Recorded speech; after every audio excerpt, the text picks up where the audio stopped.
Bon, bonjour à toutes et à tous, bienvenue, merci d'avoir répondu à l'invitation de l'Alliance HQE-GBC. Je vous invite à bien vouloir vous rapprocher de la scène. On va démarrer cette table ronde dans quelques instants.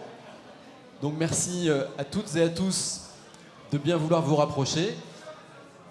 Et avant de démarrer cette table ronde, je vais inviter la présidente de l'Alliance à bien vouloir nous rejoindre. Et ensuite, on démarrera cette table ronde dont le thème, je vous rappelle, est consacré à l'adaptation au changement climatique. On va se poser cette question, comment se préparer à vivre avec 50 degrés et comment on anticipe les différents aléas d'un réchauffement à plus de 4 degrés par rapport à l'ère pré-industrielle. Et j'inviterai ensuite les intervenants et intervenantes à me rejoindre à l'énoncé de leur nom, ce qui vous permettra de bien les identifier. Allez, je vous propose de vous installer et ensuite nous allons démarrer ce rendez-vous qui va être très très riche et ce rendez-vous sera clôturé par le ministre Christophe Béchu, ministre de la Transition écologique et de la cohésion des territoires. Voilà. Alors, je vais inviter la présidente de l'Alliance à bien vouloir nous rejoindre et gagner le pupitre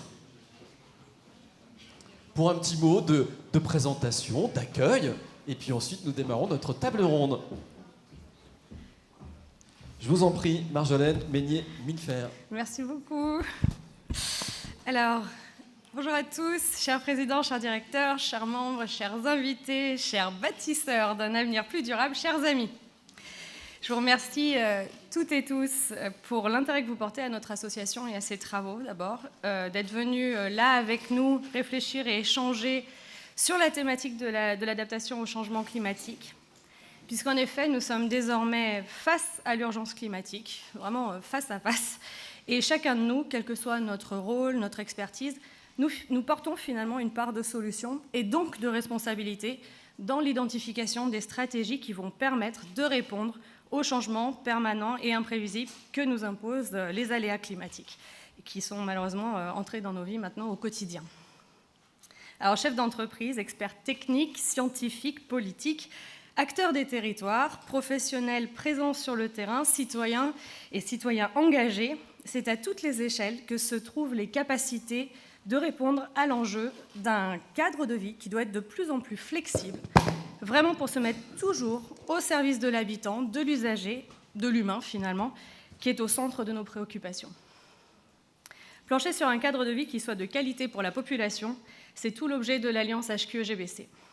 Depuis sa création il y a plus de 25 ans, ensemble, nos membres prônent une vision globale du projet de la construction, en neuf comme en rénovation.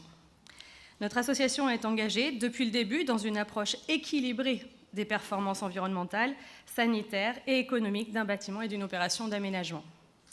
Une vision d'équilibre que nous revendiquons parce que c'est la seule, à notre sens, qui soit véritablement durable.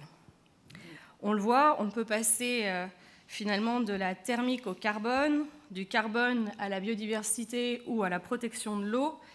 Toutes ces expertises sont essentielles, chacune en elle-même, mais finalement aucune ne vaut si elle est mise en déséquilibre par une autre ou si elle handicape l'autre. Finalement, c'est un petit peu comme dans un écosystème naturel. Tout marche ensemble ou tout s'effondre ensemble. C'est cette vision que nous décrivons dans nos cadres de référence. C'est également sur la base de cette vision holistique que nous éclairons le sujet.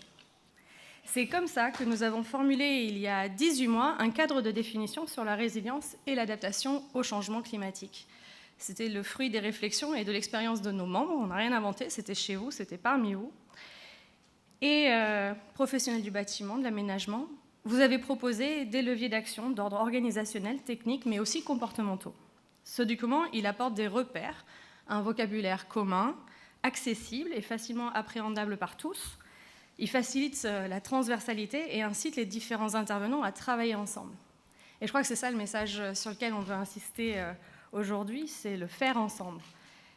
Parce que c'est un facteur clé, finalement, de la réussite de ce que nous devons réaliser maintenant ensemble.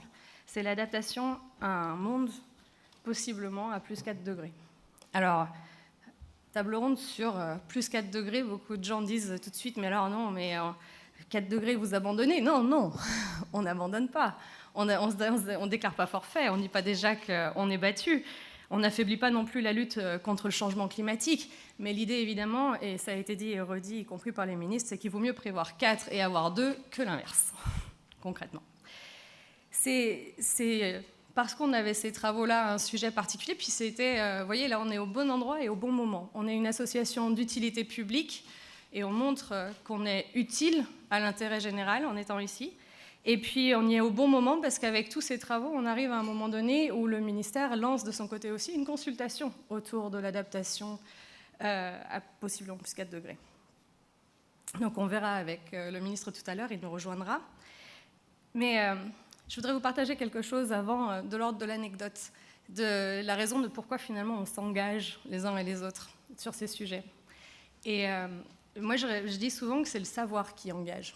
Parce que je raconte que si vous passez tous les jours devant une maison au volet fermé, qu'il se passe des trucs horribles à l'intérieur de cette maison-là, vous pouvez passer devant tous les jours, si vous ne le savez pas, tout va bien. Par contre, si on vous explique qu'à l'intérieur de cette maison au volet fermé, il se passe des choses horribles, tous les jours, chaque fois que vous allez passer devant, vous avez pris de responsabilité.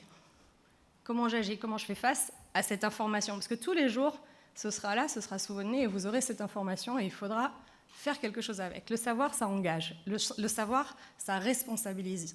Et finalement, ce savoir, cette responsabilité, elle pèse sur les épaules de ceux qui savent le mieux.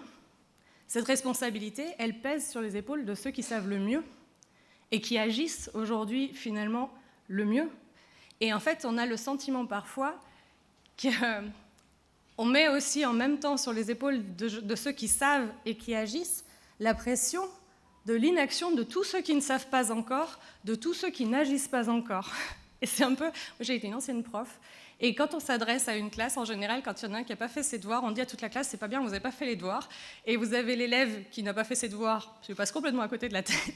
Par contre, le gamin qui, lui, a fait ses devoirs, lui, il se dit, oh punaise, la prof m'a encore dit que je n'avais pas fait mes devoirs. Donc, on entend 2 fois mieux les sujets quand on est justement concerné par eux.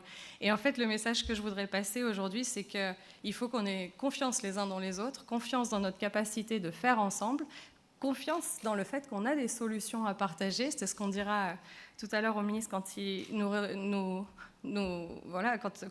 rejoindra.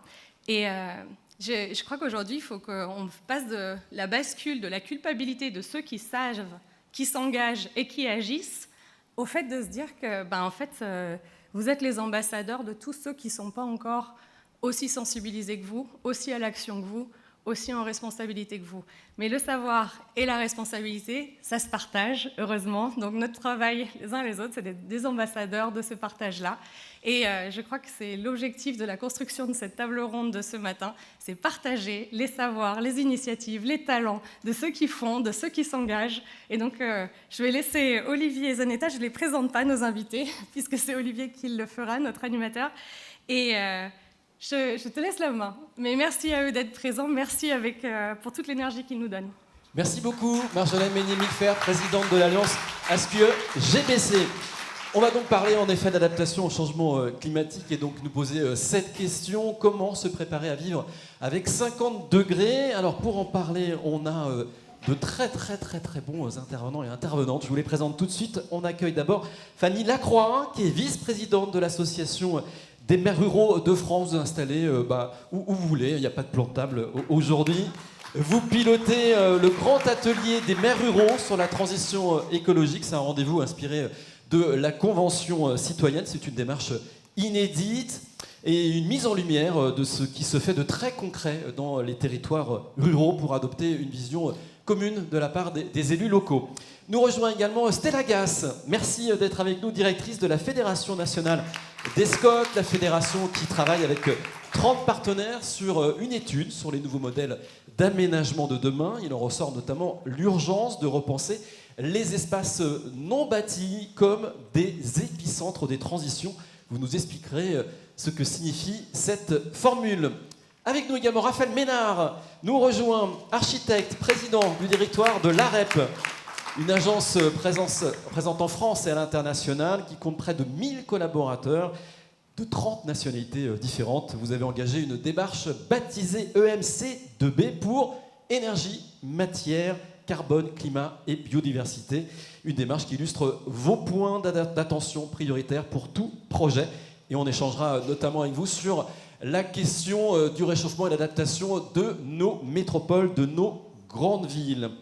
Et avec nous, donc, elle est déjà là, vous la connaissez, Marjolaine Meignier-Millefer, présidente de l'Alliance QE et également vice-présidente de la Commission du développement durable et de l'aménagement du territoire, co-rapporteuse d'une mission sur la rénovation énergétique des bâtiments. Et on verra avec vous comment l'Alliance HQE-GBC, avec ses cadres de référence, peut permettre aux acteurs des territoires d'anticiper une France à plus 4 degrés.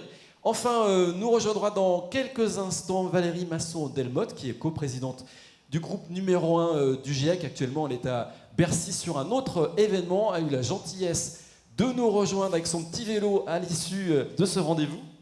Donc on échangera avec elle dans quelques instants. Les émissions de gaz à effet de serre, vous le savez, continuent d'augmenter à des niveaux jamais atteints dans l'histoire humaine, et sans une inflexion majeure, nous disent les experts du GIEC, l'impact sera dévastateur. Et donc le seul levier de la décarbonation ne suffit pas. Les scientifiques mettent en avant la sobriété et donc l'adaptation dont on parle aujourd'hui. Alors cette table ronde, elle est divisée en 3 parties de 15 minutes. Je vous présente les 3 parties. On abordera d'abord le constat, puis comment les acteurs du territoire s'adaptent très concrètement.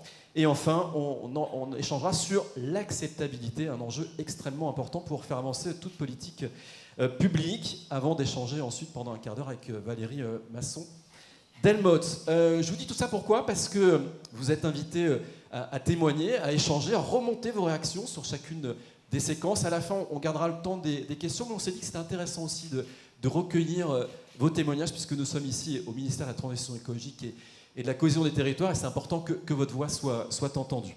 Alors, parlons maintenant du constat avec nos invités, si vous le voulez bien, et je vais proposer tout de suite à Fanny Lacroix de démarrer. Je suis un petit peu loin, mais en même temps, je vous vois mieux. Voilà, et ça me permet de me tourner vers le public également. L'été dernier, Fanny Lacroix, on a tous été frappés par ces grosses vagues de chaleur, les sécheresses, les incendies qui en ont suivi. On parle de l'été dernier, mais cet hiver, on a eu le stress hydrique. On peut parler de sécheresse hivernale, on n'en avait jamais encore parlé. Donc on voit bien que le réchauffement, le dérèglement fait son œuvre. Et donc, quelle traduction concrète ça a sur les territoires, et en particulier sur les territoires ruraux? C'est important que vous soyez là parce qu'on entend très rarement la parole des élus ruraux sur ce sujet, et vous y travaillez très concrètement. Donc, quels sont les risques, Fanny Lacroix, que vous avez identifiés avec vos collègues maires ruraux d'une France à plus 4 degrés? Quelles conséquences même déjà visibles? Bonjour à tous, merci de donner la parole à l'Association des maires ruraux de France, dont je suis la vice-présidente. Je suis maire de Châtel-en-Trièves, qui est un village de 502 habitants dans le sud-Isère, territoire de moyenne montagne. Et donc c'est vrai, et je commencerai par là, à dire que les territoires de montagne, en fait, vivent cette transition climatique depuis quelques années déjà. Et donc au niveau des massifs, ce sont des transitions à l'œuvre très concrètes qui affectent les conditions de vie de nos habitants, mais aussi les acteurs économiques. Donc c'est vrai que sur mon territoire, le Trièves, qui est une petite intercommunalité au sud de Grenoble, nous avons des stations de moyenne montagne qui, depuis déjà quelques années, ont beaucoup de difficultés en fait, à se redéployer avec le manque de neige au quotidien, et qui implique en fait une projection avec l'ensemble du collectif qui constitue la commune et le massif de c'est quoi notre vision d'avenir demain à moyen et à long terme. Et donc je trouve que c'est extrêmement intéressant en tout cas de pouvoir suivre ces stations de moyenne montagne dans cet exercice qui sera le nôtre en fait demain à tous. Donc je pense qu'il y a des territoires pionniers qui méritent du soutien et un regard particulier. Donc on parle du manque de neige, c'est vrai que vous avez parlé du manque d'eau, ça va avec. Les territoires de montagne aussi, ils n'ont pas forcément la chance d'être adossés à des ressources qui sont stables, et donc on a vécu, l'été dernier était un moment extrêmement anxiogène pour les maires. Moi je sais que j'ai eu une demi-journée dans mon village où je n'avais pas d'eau au robinet, ça n'était jamais arrivé. Et même quand j'ai pris mon mandat en 2020, moi j'ai donc des anciens maires qui sont dans mon équipe municipale, je suis arrivée sur ma commune, on m'avait dit Châtel-en-Trièves est un château d'eau, il n'y a aucun problème. Donc c'est pour vous dire en fait que ces nouvelles problématiques arrivent de manière très percutante sur nos territoires et sans forcément qu'on les ait anticipées, et même les anciens qui sont là depuis longtemps, en fait, n'avaient pas forcément dans leur schéma de réflexion le fait qu'il puisse manquer d'eau sur ma commune à Châtel-en-Trièves. Et donc il y a eu un renversement vraiment de cette conception qui est très importante. Les premiers concernés chez nous, ça a été aussi l'agriculture. C'est pour ça qu'on vient petit à petit aux différents risques qui pèsent donc l'eau potable, du coup l'agriculture, où nous, l'ensemble de l'activité agricole est en fait branché sur le réseau d'eau potable. Donc quand on n'a plus d'eau au robinet, on commence à se poser la question de la priorisation des usages. Et nous, on s'est rendu compte qu'il y avait un gros souci avec nos maraîchers. Et donc ça, l'été dernier, nous, on a eu des maraîchers qui pourtant fonctionnent en circuit court, qui devraient pourtant nous nourrir au quotidien, où on a dû leur dire, voilà, vous consommez beaucoup trop d'eau et ça ne va pas être possible, sinon on n'aura plus d'eau au robinet chez les gens. Et donc on avait ces nouvelles personnes qui s'étaient installées l'année dernière, parce qu'on a aussi, dans les perspectives en marche sur nos territoires ruraux, cette volonté de toute une frange de la population de venir faire une activité agricole. Et le maraîchage, ça fait partie des projets qui attirent beaucoup de monde aujourd'hui. Moi, sur ma commune, chaque semaine, j'ai des porteurs de projets qui viennent pour monter un projet de maraîchage.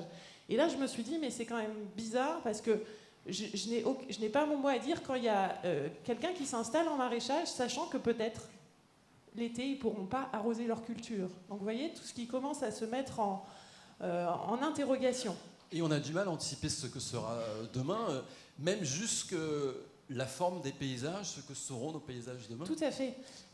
Et je voulais aussi parler de la forêt, parce qu'on est une commune aussi qui est très forestière. Je ne sais pas si vous connaissez le massif du Dévoluy, mais c'est une commune vraiment très forestière, et on commence à percevoir aussi des signes de faiblesse. Donc peut-être moins sur ce massif-là, mais en parlant avec mes collègues maires ruraux, c'est vraiment le cas dans les Vosges, par exemple, où en fait vous avez une forêt qui souffre aujourd'hui, une forêt qui est malade, avec des arbres qui meurent, avec des nouvelles maladies, des scolites, et qui fait qu'on arrive en fait à se dire que le puits de carbone qui peut être considéré comme la forêt, en fait, va peut-être demain ne plus jouer ce rôle-là. Et ça, c'est absolument considérable dans tous les modèles qu'on peut faire sur le changement climatique, parce que si la forêt n'est plus en capacité de jouer ce rôle essentiel, qu'est-ce que ça va donner demain aussi sur l'ensemble des scénarios que nous allons construire. Donc on doit aussi faire face à cette forêt avec des nouvelles actions qu'on ne connaissait pas aussi, maires ruraux, où aujourd'hui on se dit il faut qu'on plante de nouvelles essences dans nos forêts, il faut qu'on reprenne la main sur le massif forestier,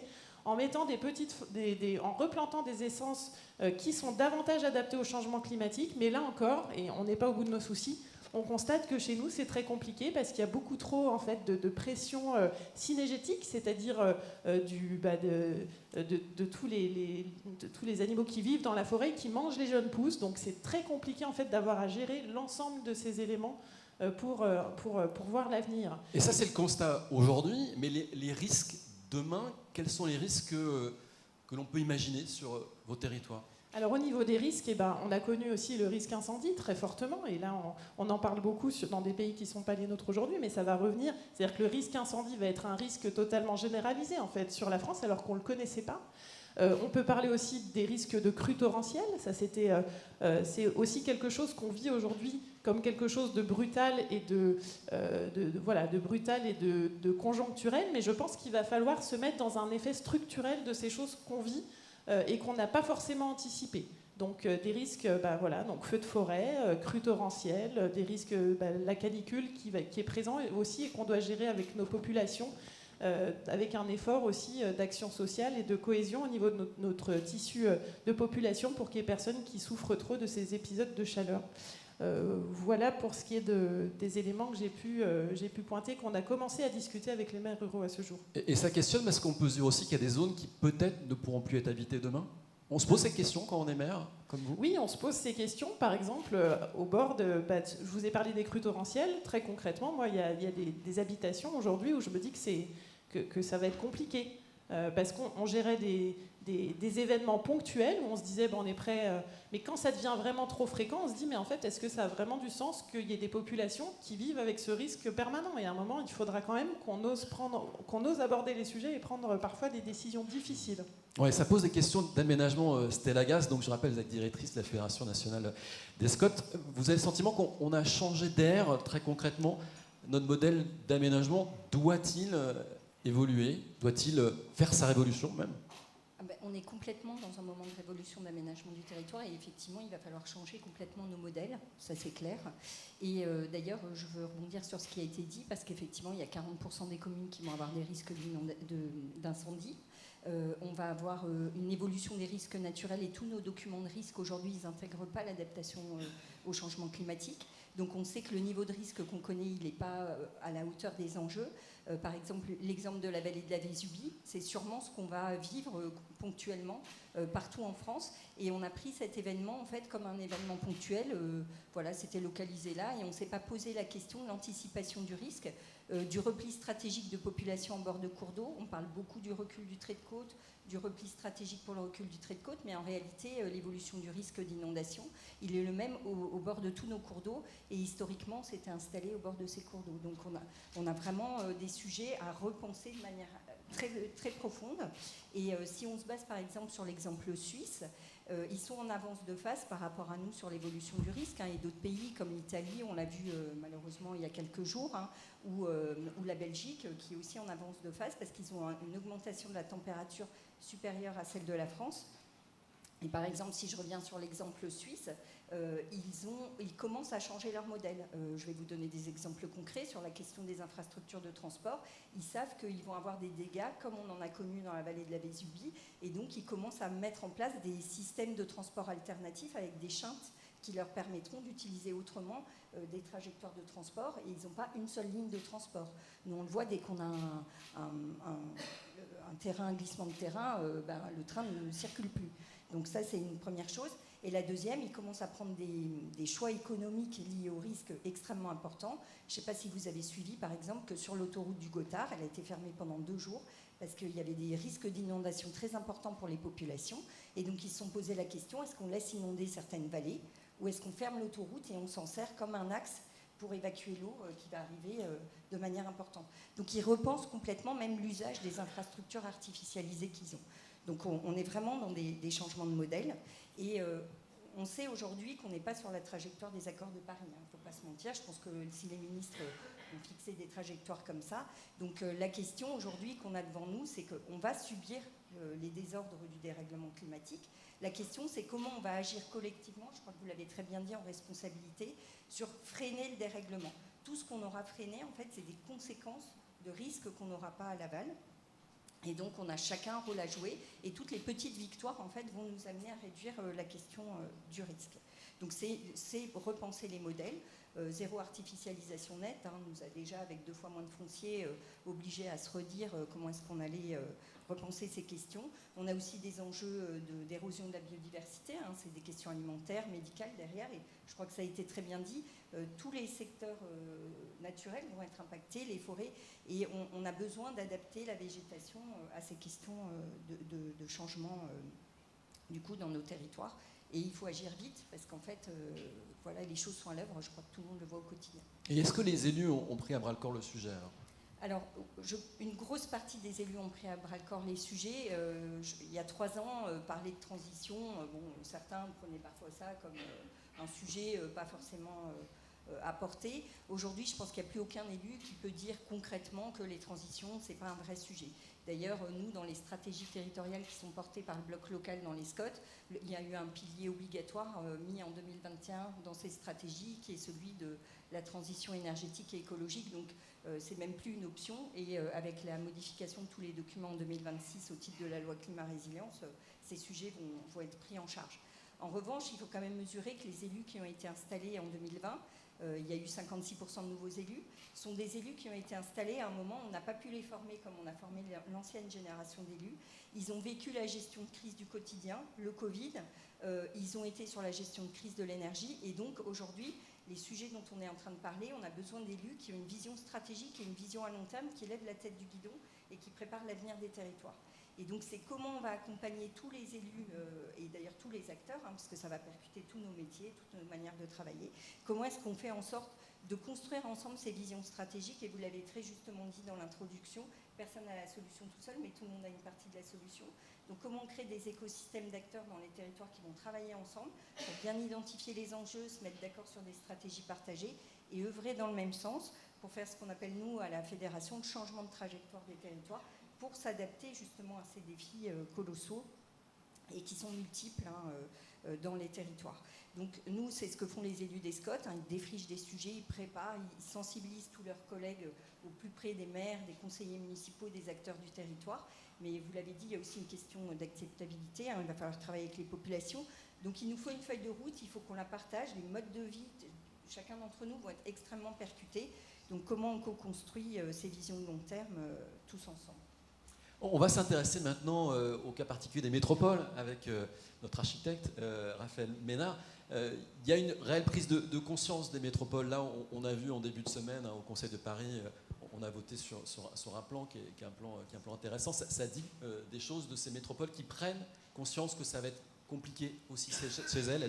Elles l'ont vécu cet été et avec difficulté. Oui, Olivier. Déjà, je voulais remercier l'Alliance HQE pour son invitation et je suis ravi d'être là. Aussi, je voulais saluer aussi l'introduction de Madame la Présidente. Et en effet, je pense que vous faisiez référence, Olivier, au Conseil de Paris. En fait, il s'est passé un truc, c'est qu'il y a eu la présentation du PLU bioclimatique au Conseil de Paris. Il y a eu parallèlement la diffusion du rapport de ce qu'ils appellent la MIE, la mission d'évaluation qui a été fait sur Paris à 50 degrés, dont le président est Alexandre Florentin, que je vous invite tous à lire, parce que moi aussi j'aime bien continuer à aller à l'école. Et donc voilà, ça a été un gros boulot qui a été fait, donc il y a eu 1 an de travail, il y a eu plein de personnes qui ont été écoutées, et je pense que l'un des sous-sujets du réchauffement et particulièrement d'adaptation au changement climatique, qui est l'épisode caniculaire et qui est Paris à 50 degrés, oui, les villes s'en saisissent. Alors, il n'y a pas que la ville de Paris. Je crois qu'il m'a semblé voir que Jean-Luc Moudinque, à Toulouse, en mai dernier, parlait aussi d'une Toulouse plus fraîche. Je suis persuadé qu'il se passe la même chose à la métropole de Lyon, à Bordeaux, à Marseille, etc. Ce qui est sûr, c'est que là, je vais dire aussi un peu des banalités, mais c'est vrai que les métropoles, c'est quand même c'est des loupes aussi. C'est-à-dire que si... quand on sait qu'il y a plus 4, peut-être qu'il y a plus 5 ou il y a plus 6, parce que dans les métropoles, elles sont intrinsèquement et physiquement beaucoup plus sujettes aux dômes de chaleur, aux effets d'îlots de chaleur urbains, et qu'évidemment, elles agrègent des concentrations humaines phénoménales. Et je pense que le défi auquel sont confrontées les métropoles, mais c'était aussi un peu évoqué avant, c'est des vrais sujets de gouvernance. Et là, c'est pas qu'un empilement d'élus, c'est-à-dire que déjà, on connaît les complexités par moment...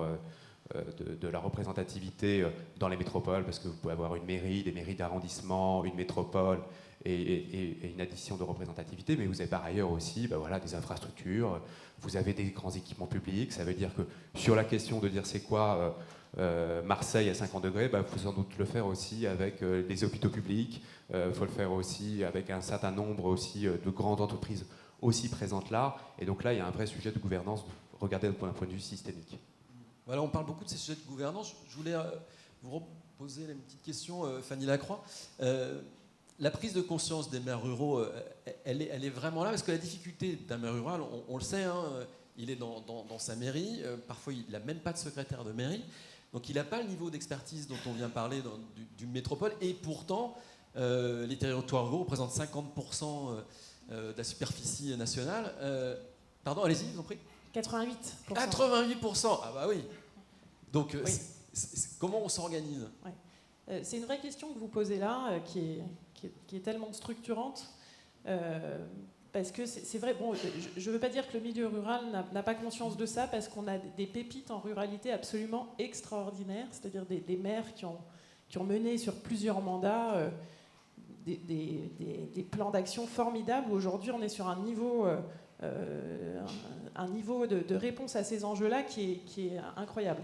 Donc là-dessus, il y a des pépites, des pionniers, et je crois qu'en milieu rural, il y en a beaucoup. Souvent, ce sont des ingénieurs. C'est important aussi de faire le lien, c'est-à-dire quelqu'un qui avait déjà dans son histoire professionnelle des billes et des outils pour arriver sur son village et qui du coup a le réseau et donc va faire des choses extraordinairement abouties, parce qu'après, du moment où on arrive à se repérer, la force de la commune rurale, c'est la réactivité, le côté finalement c'est un peu simple d'emmener tout le monde, on connaît tout le monde, on connaît très bien son patrimoine, et finalement en 1 ou 2 mandats vous pouvez changer considérablement les choses. Donc ça, c'est la force de la commune rurale.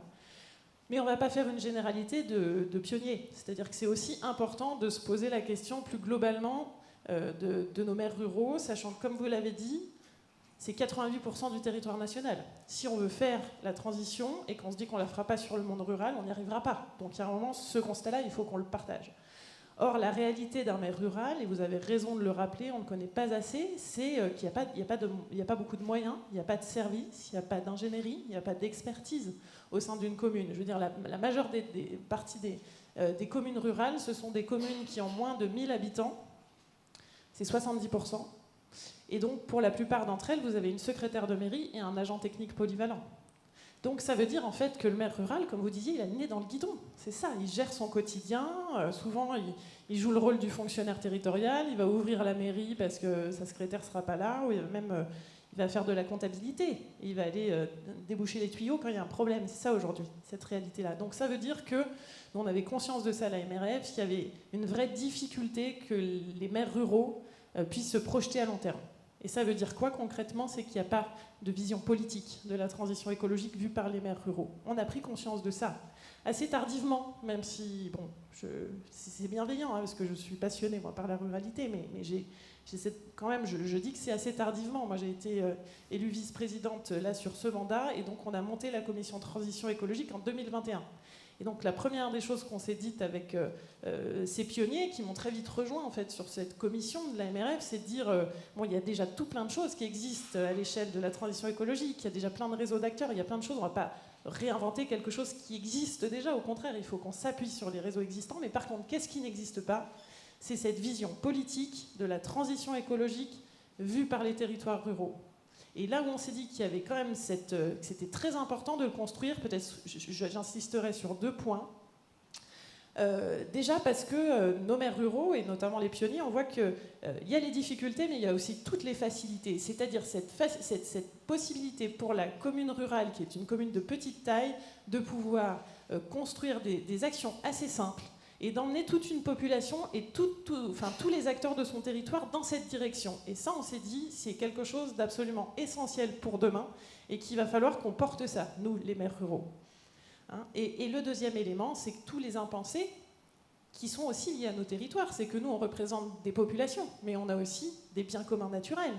On a toutes ces fameuses aménités rurales dont on parle si peu, et nous, on pense que ça, c'est lié justement au déficit de vision politique des maires ruraux.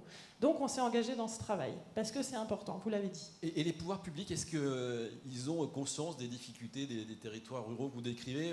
Les scénarios d'adaptation, est-ce que vous avez des échanges sur ces sujets? Oui, on est aujourd'hui moi je trouve qu'on est très reconnus dans notre spécificité, avec vraiment une volonté du gouvernement de nous associer dans tous les groupes de travail, ce qui pose la question aussi de notre capacité à être présent, parce que vous le savez, ça peut être très lourd, et puis ça pose aussi la question du statut de l'élu dans les communes rurales. Mais je ne vais pas ouvrir ce sujet, même s'il est très important, et il est lié à notre réflexion. Donc moi, je trouve qu'il y a cet intérêt. Après, par contre, quand je viens dans les réunions auxquelles je suis conviée, il y a 2 choses qui me frappent. C'est que c'est quand même un imaginaire très urbain, mais pour les raisons que je vous ai déjà dit, c'est-à-dire qu'on parle beaucoup d'innovation sur les grandes métropoles, et c'est très bien, et il faut le faire, mais finalement, ces petites victoires des villages ruraux qui ont plein de choses à apprendre aussi à l'urbanité sont assez peu reconnues et mis en avant. Ça, c'est le premier point. Et le deuxième point, moi aussi, que je constate, c'est un discours éminemment technique. Alors aujourd'hui, j'ai encore ce regard de naïveté, parce que c'est mon premier mandat, moi j'ai été élue en 2020, où j'arrive et j'ose dire je ne comprends pas ce que vous dites. Et derrière cette question du je ne comprends pas, je crois que c'est important qu'il y ait quelqu'un aujourd'hui qui puisse la poser ou qui ose la poser, parce qu'on vient quelque part souligner un élément extrêmement important, c'est que est-ce que la transition écologique est uniquement une réflexion technique? Et je crois qu'aujourd'hui, on est assez bon de ce point de vue-là. Moi, je suis assez rassurée. Je trouve qu'il y a des éléments de planification qui sont hyper aboutis, où on voit on a des tableaux avec des objectifs, des champs de compétences. Mais par contre, c'est vrai que la vision politique de la transition écologique, moi, aujourd'hui, je pose tout le temps la question, et je fais exprès parfois d'être bête pour dire je ne comprends pas, pour qu'on essaye de me construire aussi cet élément-là. Et donc, je pense que les maires ruraux, dans leur présence, dans l'ensemble de ces groupes, ont un devoir d'interpellation sur comment est-ce qu'on construit cette vision politique de la transition écologique dans un discours qui puisse emmener les gens et être compris aussi par nos concitoyens. Alors face à ces aléas climatiques, hein, la question, les réflexions autour de construire durable sont extrêmement importantes. Marjolaine Meunier-Millefert, quel constat vous posez dans une France donc à plus 4 degrés sur ces questions de l'habitat?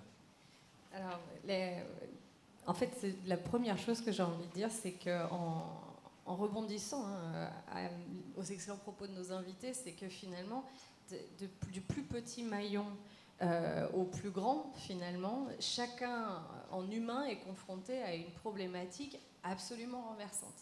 On est tous à l'école en ce moment. On est tous à l'école tout le temps parce qu'on est tous en train d'apprendre et de faire face à quelque chose qu'en fait personne ne maîtrise pleinement. Personne. Donc toi tu as la fraîcheur de dire je comprends pas, mais il y en a plein ici qui des fois comprennent pas et le disent peut-être pas aussi directement, mais on peut être régulièrement dans cette problématique-là. Et c'est vrai que ça souligne pour nous, c'était vraiment important que l'Alliance HQ, on l'a fait. Cédric Szabo est venu déjà lors des 25 ans d'HQ à Lyon, il était intervenu. Enfin, pour nous, c'était important de dire que ça se passe vraiment à toutes les échelles. Et c'est vrai qu'on peut avoir aujourd'hui une concentration d'acteurs plus importante sur les métropoles que dans le reste des territoires. Donc on a aussi un rôle et un travail à faire dans les acteurs qui sont là devant nous et face à nous, pour essayer d'aller justement construire les solutions, les messages, les tisser jusque pour des élus qui, comme tu l'as dit, doivent des fois eux-mêmes gérer à la fois le secrétariat et changer les tuyaux ou déboucher les tuyaux, c'est ça que tu as dit. Il faut qu'on puisse arriver à construire tout le sujet jusqu'au bout. Et donc il y a une responsabilité partagée d'engagement et d'intérêt d'un côté, mais de réponse adaptée de l'autre. Et on a ce besoin de trait d'union entre les territoires. C'est pas un territoire l'un contre l'autre. C'est ça des fois qu'on entend en ce moment, ville contre campagne. Et nous, on aurait la gestion de la nature pendant que vous seriez les consommateurs de la nature. Ou au contraire, nous, on serait les pionniers pendant que les autres seraient à la traîne. Aujourd'hui, on n'en finit pas d'opposer les acteurs les uns aux autres. On n'en finit pas de le faire. Ça n'a aucun sens. Ça n'a aucun sens. Enfin, cette fracturation permanente et continue de tous les sujets, de filière à filière, de personne à personne, de chapelle en chapelle, ça n'a aucun sens. C'est vraiment ce collectif, et merci pour ce trait d'union que vous faites les uns et les autres en permanence et ces mains tendues que vous faites tout le temps, parce que sans ça, on n'y arrive pas. Enfin, et c'est pour ça que je trouve très intéressant de faire ces alliances et ces partenariats. Enfin, dans les constats partagés, c'est que finalement, on ressent tous la même chose, quelle que soit la place dans laquelle on est. On ressent tous le sentiment d'une charge incroyable qui nous tombe dessus, ce ressenti de responsabilité, parce que quand on sait, on est forcé d'agir, et on a une responsabilité de se donner les outils pour mieux savoir les uns avec les autres. Typiquement, moi je pense à tous les outils qui sont développés là par les gens qui sont présents, par exemple pour donner de la data accessible au territoire. Cette information de savoir ça va ressembler à quoi, mon territoire, là où je suis, dans 10, 20, 30 ans, ça va ressembler à quoi, pour que du coup je puisse prendre conscience et réagir en fonction de ce qui vient effectivement. Parce que là on peut se poser des vraies questions. Là on peut commencer à sortir d'un discours la contrainte me gonfle, et je suis je suis obligée d'être en réaction face à la contrainte qu'on m'impose. Parce que là, tout d'un coup, la contrainte, on la fait sienne, et on devient un vrai acteur, non pas de la contrainte, mais on prend conscience qu'en fait, on l'internalise complètement et on peut agir face à ça. Donc, je crois que c'est vraiment les sujets sur lesquels j'aimerais faire constat. Et sur cette question du bâtiment, de l'habitat, de la construction, vous dites, vous avez une formule, il faut que le bâtiment continue à être un lieu de refuge, ou en tout cas le redevenir peut-être même. En fait, on le voit en ce moment, ce secteur qui croise tout, on y croise à la fois les enjeux dans l'énergie, tout se croise dans le bâtiment. Demain, on le dit souvent, mais 700 TWh de consommation énergétique, c'est le secteur des bâtiments. Si demain, il faut absorber les quelques 500 TWh de la mobilité en les électrifiant, en les basculant sur le bâtiment, si on sait par ailleurs que, pour donner un ordre d'idée, la totalité de production du parc nucléaire, c'est 350 TWh de prod. Vous vous rendez compte que ça ne fit pas, quoi. Donc du coup, il va falloir qu'à un moment donné, et ça c'est ce qui est en train de se dire en ce moment avec RTE, on ne boucle pas. Donc il va falloir qu'on travaille massivement à voir comment on intègre en fait, dans ces lieux bâtiments qui sont des lieux carrefour finalement, à travers l'aménagement, à travers la manière dont Pourquoi on intègre le transport au bâtiment finalement? C'est parce que finalement les deux sont absolument liés. On va de l'un à l'autre. Et là, d'un bâtiment pour travailler au bâtiment où on habite, au bâtiment où on va à l'école. Et là, vous voyez en creux toute cette question du territoire, de l'aménagement, de où on vit, comment on doit se... Et là, tout d'un coup, c'est un impensé de décennies qui nous revient en pleine tête. Et donc, du coup, il faut faire face à ça. Et par ailleurs, bien entendu, on connaît les chiffres. On sait que... en France, et c'est de mieux en mieux, bravo, parce qu'on peut se le dire, félicitations, côté CO2, ça baisse dans le bâtiment, mais c'était 24%, on est tombé à, je crois, à 18% dans les derniers chiffres, alors bon, peut-être que les chiffres ne sont pas tout à fait les mêmes, mais quand même 18% des gaz à effet de serre en France. À l'échelle mondiale, c'est bien plus que ça, le secteur des bâtiments, donc évidemment, il faut travailler là-dessus.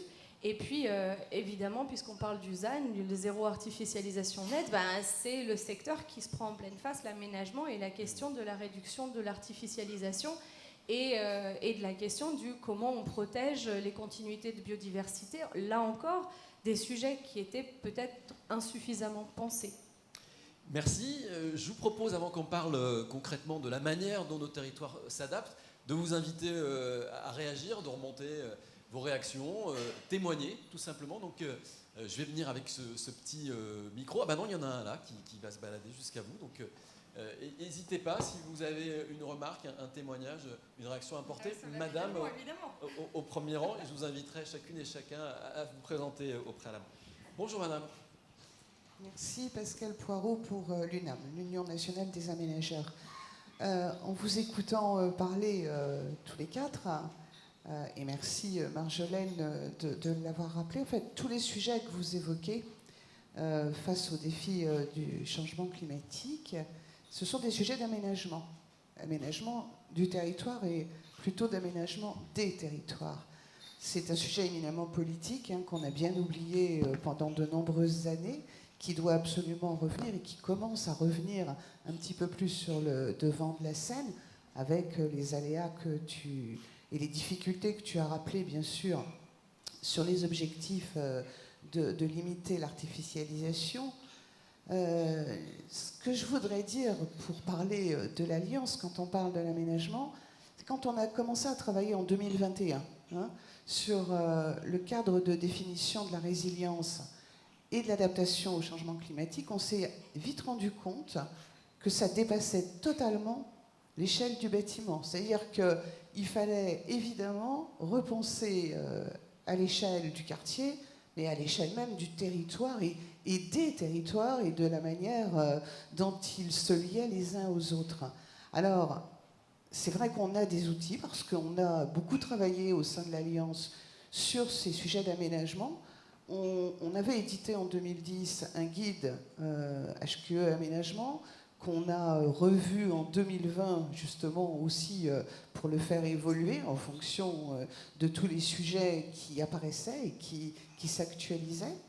Et finalement, ce guide HQE Aménagement peut aussi être un outil, et c'est d'ailleurs comme ça qu'il est conçu, pour les élus et pour ceux qui ont en charge la planification. Parce que c'est vraiment basé sur un système de management, alors nous d'opération, mais finalement ça peut être au niveau de l'aménagement d'un territoire dans sa globalité, avec l'analyse du site, avec la contextualisation, les objectifs et la manière dont on va pouvoir arriver à réaliser ces objectifs et ensuite à évaluer les actions qu'on aura menées dans la durée. Et je pense que voilà, vous n'êtes pas seul, les opérateurs ne sont pas seuls, et l'approche globale et surtout la pluridisciplinarité des acteurs est essentielle. Elle l'était il y a déjà 10 ans ou 15 ans ou 20 ans, elle l'est aujourd'hui, mais demain, elle est absolument essentielle. Et je vous le dis, et je vous regarde particulièrement vous, Fanny Lacroix, parce que vous êtes effectivement sur des territoires ruraux, vous dites on manque de services, on manque d'ingénierie. Moi, je peux vous dire qu'il y a des acteurs, il y a des opérateurs sur vos territoires qui peuvent aussi être vraiment des partenaires et qui ne demandent que ça. Donc je pense qu'il faut arrêter de penser qu'on est tout seul dans notre coin. Les opérateurs ne sont pas seuls, mais les élus locaux ne le sont pas non plus. Et il faut absolument trouver la jonction et le lien. Et tant mieux si l'Alliance peut y participer. Voilà ce que je voulais Merci, merci beaucoup pour votre témoignage. Est-ce qu'on a un autre témoignage, une réaction à ce qui s'est dit? Monsieur, bonjour. Oui, Michel Salem-Sermanet, DG de l'Institut Efficacity pour la transition énergétique des villes. Je vais rester dans le domaine de l'aménagement et évoquer un des freins. Donc on a mis au point avec le CSTB, Julien, qui est là, qui est très impliqué, en lien avec tous les acteurs, CERTIVEA, HQE et bien d'autres, la méthode de référence aujourd'hui, promue par l'ADEME, pour évaluer l'impact carbone des projets d'aménagement en phase de conception, puisque c'est dans cette phase de conception qu'on a tous les leviers d'action et que l'on peut vraiment réduire cet impact carbone. Bien sûr, il faut aussi vérifier ex post si le projet s'est fait selon ce qui était prévu. Un des freins, c'est qu'à l'échelle de l'aménagement, en tout cas, ce n'est pas la pratique actuelle. Et donc, ce n'est pas facile pour des aménageurs ou des collectivités qui mandatent un aménageur de prendre le risque d'évaluer précisément l'impact carbone du projet, parce que vous n'aurez pas 20 sur 20 et que vous allez être critiqué. Vous allez être critiqué par l'opposition locale, par des associations diverses et variées. Et je pense que là, il y a quelque chose à expliquer. Alors nous, on le fait avec le CSTB, mais je pense que tout le monde devrait expliquer que ce sont ceux qui ne mesurent pas dans un an ou deux qui devraient être critiqués. Voilà, parce qu'on n'a pas cette culture de l'évaluation en France, comme on l'a davantage dans d'autres pays. Donc c'est un vrai frein. On peut faire Efficacity, CSTB, d'autres, les meilleurs outils du monde. S'il y a un frein à cause de cette transparence, en fait, qu'apportent ces outils scientifiques d'évaluation, on n'aura pas beaucoup avancé. Et donc j'en profite pour remercier l'UNAM, mais également la Fédération des EPL, de diffuser ces nouvelles pratiques. Mais il y a vraiment un problème culturel, il y a de la pédagogie à faire. Je trouve que tous les acteurs devraient insister. Et d'ailleurs, fin mai, lors de la présentation de la feuille de route sur l'aménagement, le ministre a insisté, c'est une des conclusions, l'importance de la mesure. Voilà. Mais il faut vraiment que ça passe dans les mœurs, rapidement. Merci beaucoup. Vous voulez dire un mot? Oui.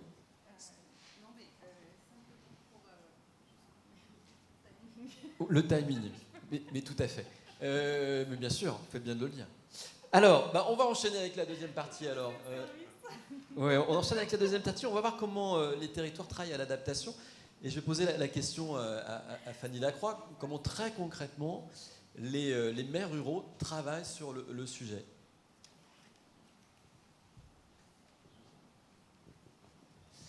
Alors, quand je vous expliquais qu'on essayait de construire cette vision politique de la transition écologique vue par les maires ruraux, on s'est dit comment on va faire, parce que c'est quand même un enjeu, une gageure méthodologique pas forcément évidente, l'histoire. Et on s'est dit que c'était pas seulement les pionniers dont je vous expliquais qui constituaient la commission de transition écologique qu'on pouvait porter cette vision. Donc on s'est inspiré de la Convention citoyenne pour le climat, et donc on a lancé le grand atelier des maires ruraux pour la transition écologique. On s'est basé sur nos associations départementales, parce que dans chaque département, vous avez une association départementale, et on a donc recruté comme ça 100 maires, donc de partout sur le territoire national, qui se sont engagés dans ce travail qui a commencé en février et qui rendra sa copie début juillet, avec donc un objectif de formation. L'idée, c'est que ces maires ils puissent rencontrer les meilleurs experts du climat. Donc, par exemple, Valérie Masson-Delmotte est venue lancer les travaux du grand atelier. Ils ont eu un grand moment d'échange avec eux qui était extrêmement intéressant. Donc, un enjeu de formation. En même temps, un enjeu de repérer toutes ces pépites de territoire, c'est-à-dire tous ces maires qui ont réussi à faire des choses extraordinaires et qui ne sont pas connus. Donc de repérer les pépites et donc de les faire dialoguer avec les maires ruraux pour qu'on ait à la fois, si vous voulez, cette expertise scientifique qui puisse se retrouver avec cette expertise de terrain qui est riche aux maires ruraux, et donc d'engager un vaste travail d'intelligence collective. Donc pour ça, on a pris un bureau d'études qui est spécialisé en fait dans les techniques d'animation de débat public, où en gros ils sont sur 4 week-ends en format assez fermé. Ils doivent travailler ensemble avec des ateliers, des groupes de travail pour formaliser donc des propositions pour l'AMRF, des éléments aussi de positionnement vis-à-vis des différents partenaires à tous les niveaux, donc EPCI, département, région, État, et puis aussi nos partenaires de l'AMRF, et puis enfin travailler à une diffusion par le bas des bonnes initiatives. L'idée, c'est de dire, voilà, nous, c'est vrai, on est 88% du territoire. Si on arrive à MRS aussi à mettre un peu de systémique dans des actions qui sont éparses, eh ben, on ira plus vite. L'idée, c'est de repérer des locomotives et d'essayer de mettre des wagons derrière, et puis tout en respectant l'identité territoriale de chacun des territoires. Hein, mais vraiment, c'est ça l'objectif du grand atelier. On réfléchit sur 3 sujets qui ont été définis. Le premier, c'est la transition énergétique et la sobriété. Le second, c'est biens communs naturels et aménités rurales.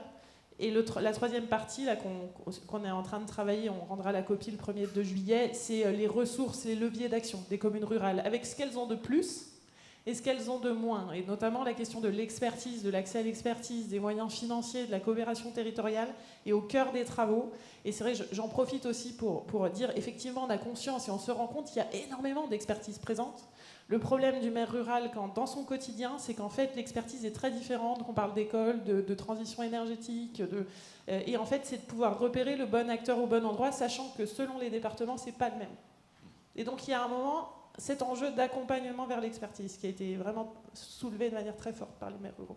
Voilà, et tout le monde planche actuellement. La Fédération nationale des SCOT y travaille aussi. Avec 30 partenaires, vous avez travaillé sur une étude sur de nouveaux modèles d'aménagement. C'est quoi l'objectif de l'étude ? Alors nos élus, en fait, ils considèrent qu'on vit une vraie révolution d'aménagement du territoire, et si on regarde les sujets, on la dessine particulièrement.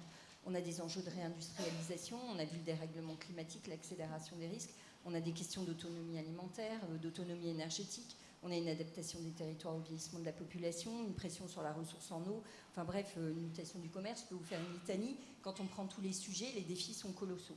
Et ils nous ont dit en plus, on nous rajoute la question du zéro artificialisation nette, où on nous dit répondez aux défis avec 2 fois moins de foncier. Et donc ils savent très bien, au regard de l'équation, qu'ils ne peuvent pas faire ce qu'ils ont fait ces 60 dernières années. Et donc l'objectif de cette étude, c'était de dire, c'est facile de dire ne faites pas la même chose, faites des changements de trajectoire, mais par où on passe, c'est quoi les pistes de réflexion collective ? Et donc on s'est associé une 30aine de partenaires pour réfléchir collectivement à qu'est-ce qu'on peut leur proposer. Et un des sujets qui a été mis en évidence, et je voudrais rebondir par rapport aux exemples qui nous sont donnés, c'est aussi une manière de travailler et d'optimiser ce qu'on a, et notamment sur les questions de gouvernance. Alors d'abord sur une gouvernance à l'intérieur du bloc local, pour rappeler aux élus qui sont élus communaux, délégués à l'intercommunalité, délégués au SCOT, et qu'ils ont un travail aux 3 échelles et qu'ils peuvent déléguer à ceux qui sont les plus aguerris en stratégie, mais en tous les cas, ils ont tous les outils et ça dépasse leur périmètre d'élection et la longueur de leur mandat, et ils doivent faire des visions à long terme, et ils ont plein d'outils, le SCOT à 20 ans, le PLU à 10-15 ans, des politiques sectorielles, des projets pour mettre en œuvre ces stratégies. Et donc ils ont une question de revoir la chaîne de commandement à l'intérieur du bloc local, et puis la gouvernance avec les acteurs du territoire, on l'a déjà dit, mais c'est vraiment cette coopération, et puis changer les modes d'appréhender les sujets. On a il faut qu'on bifurque, notamment avec les acteurs du privé. Hein. Nous, on pense qu'il y a une ingénierie sous-exploitée avec les acteurs du privé. Donc il faut qu'on revoie les lignes dans notre manière de travailler. Et puis on aura des questions très pré-opérationnelles avec des modèles économiques qui sont bouleversés. Et donc comment, on ne pourra pas se tromper, on aura 2 fois moins de foncier, on ne pourra pas inscrire du foncier sur lequel techniquement on ne peut pas travailler. Donc du coup, on a vraiment des questions de coopération et d'intelligence collective vraiment à renforcer. Et donc vous travaillez, on va en parler brièvement, puis on va accueillir dans quelques instants Valérie Masson-Delmonte qui vient de nous rejoindre. Vous travaillez sur les espaces non bâtis dans la transition, et vous voulez en faire des épicentres des transitions. Alors brièvement, qu'est-ce que ça veut dire ? Alors qu'est-ce que ça veut dire ? On trouve aujourd'hui qu'en aménagement et en urbanisme, on porte trop le regard sur ce qui est construit. Et donc du coup, et on l'a vu avec l'artificialisation, c'est 10% du territoire. Si on concentre toutes les politiques publiques sur 10% du territoire, ça veut dire qu'on ne regarde pas 80-90% des territoires en France. Et on s'est dit, finalement, c'est là que peut-être est la majorité des actions qu'on doit mener. Donc on est parti de ce constat, et on a regardé l'exemple de Pierremille-les-Îles, je ne sais pas si vous connaissez cet endroit qui est assez remarquable, où ils ont fait de la rénovation d'un énorme quartier. Donc effectivement, ils ont changé d'échelle, et ils ont fait une stratégie de décarbonation pour les bâtiments. Donc ça, c'est assez classique, même si les résultats sont assez remarquables. Mais nous, ce qu'on a voulu regarder, c'est qu'est-ce qu'ils ont fait, notamment sur cette partie urbaine, sur les espaces non bâtis. Et on s'est rendu compte qu'ils ont restructuré complètement. Alors, ils ont regardé puits de carbone, évidemment, mais ils ont retravaillé tous les bords de cours d'eau pour travailler la résilience avec des sols éponges, où ils ont fait un parc urbain pour expliquer aux habitants l'évolution des risques et comment les différentes parties de la commune doivent jouer des rôles différents en fonction des sujets. Ils ont fait des pépinières de biodiversité pour adapter les espèces locales à la reconquête de la biodiversité au changement climatique. Et ils ont dit aux habitants de ces quartiers que leur jardin privé, ils participaient à la reconquête de la biodiversité, donc ils les accompagnent pédagogiquement parlant. Ils ont fait une forêt urbaine. Ils ont complètement désartificialisé beaucoup de cheminements pour faire des îlots de fraîcheur, mais aussi pour faire des cheminements beaucoup plus agréables. Et en fait, on s'est rendu compte, en discutant de ce projet particulier, que finalement, on n'avait pas de projet pour les espaces non bâtis aujourd'hui en aménagement. Ça vaut pour les espaces agricoles. Hein. C'est quoi notre projet alimentaire de territoire? C'est quoi le projet pour la forêt? Économique, en termes de filière de transition, mais sur l'adaptation au changement climatique. C'est quoi l'autonomie alimentaire des territoires, avec qu'est-ce qu'on fait en local, comment est-ce qu'on accompagne l'agroalimentaire. Bref, on a plein de sujets à expertiser. C'est quoi la place de l'énergie demain dans les territoires?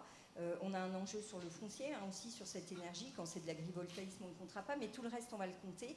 C'est quoi la proportion? Comment on fait évoluer nos paysages?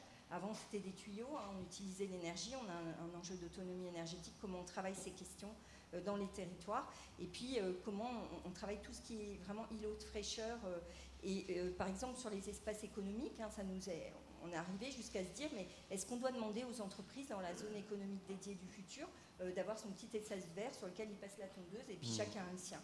Ou est-ce qu'on se dit, on construit ensemble sur la base de la RSE et d'un projet public une continuité écologique commune qui va servir de zone de déplacement des salariés, de résilience, de rafraîchissement, on fera peut-être de l'alimentation, mais on construit tous ensemble cette trame écologique qui va traverser la zone économique. Donc on repense complètement et ça vaut aussi bien pour les espaces construits que non construits. Merci. Une dernière question à Raphaël Ménard et on va accueillir Valérie Masson d'Elmotte.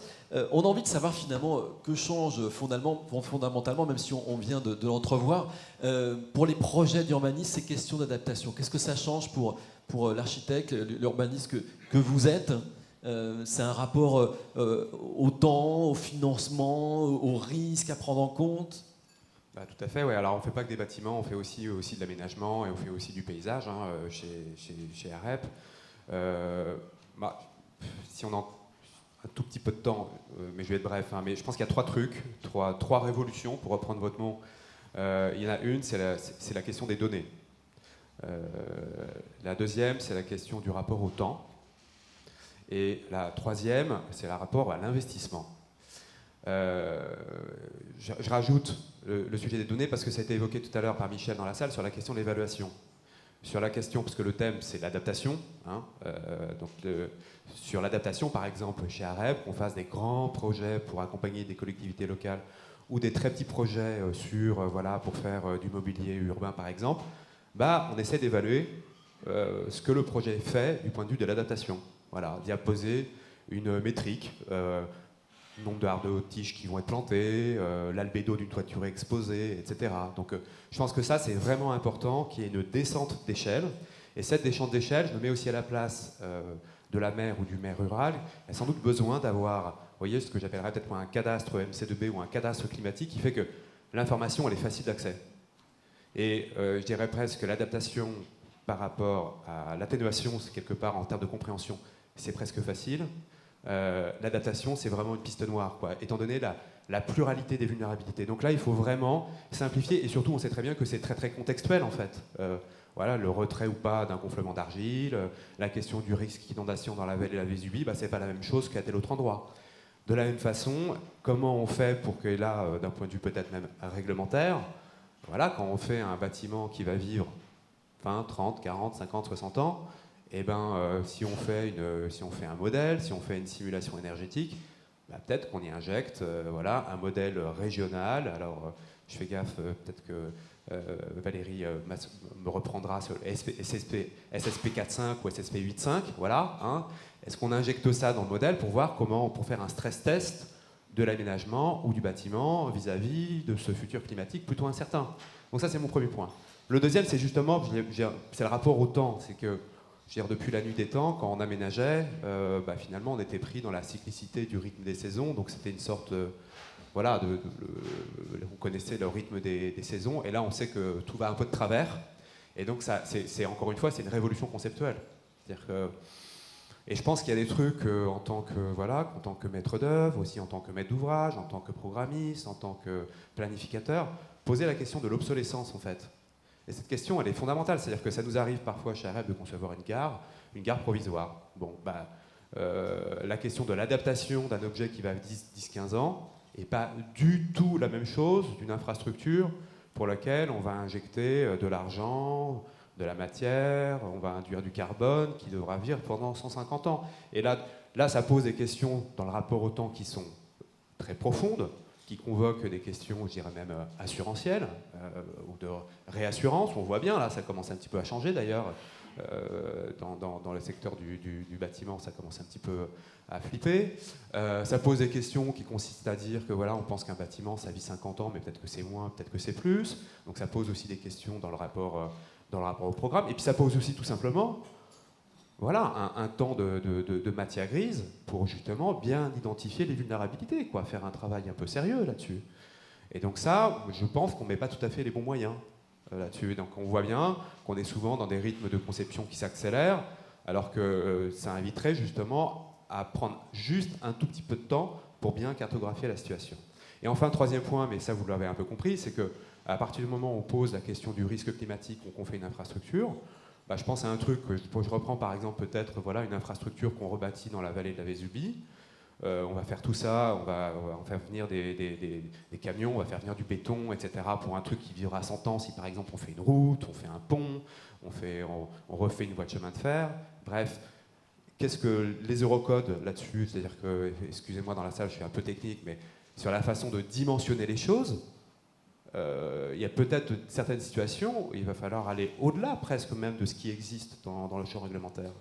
Donc voilà, trois sujets qui pour moi en effet sont une véritable révolution, et je pense que là-dessus, alors je ne sais pas en quelle classe on est, mais peut-être qu'on a commencé à l'école primaire, mais on est très très loin du collège encore. Bon, il va falloir un peu mettre l'accélérateur, faire sauter des classes. On accueille Valérie Masson Delmotte. Merci d'être là. Paléo, climatologue, directrice, co-présidente du groupe numéro 1 du GIEC. On est ravis. Vous êtes venu jusqu'ici en vélo. Vous avez pédalé. Non, finalement, non. Non, j'ai pas réussi à avoir de Vélib. Je suis allée en métro et le métro était en panne. Donc vraiment désolée. Ah ouais, non, et j'étais à un forum pour les achats verts à Bercy, qui est un point important sur le verdissement des commandes publiques, qui peut affecter en fait aussi l'ensemble des secteurs via les cahiers des charges. Voilà, tous les sujets sont importants aujourd'hui.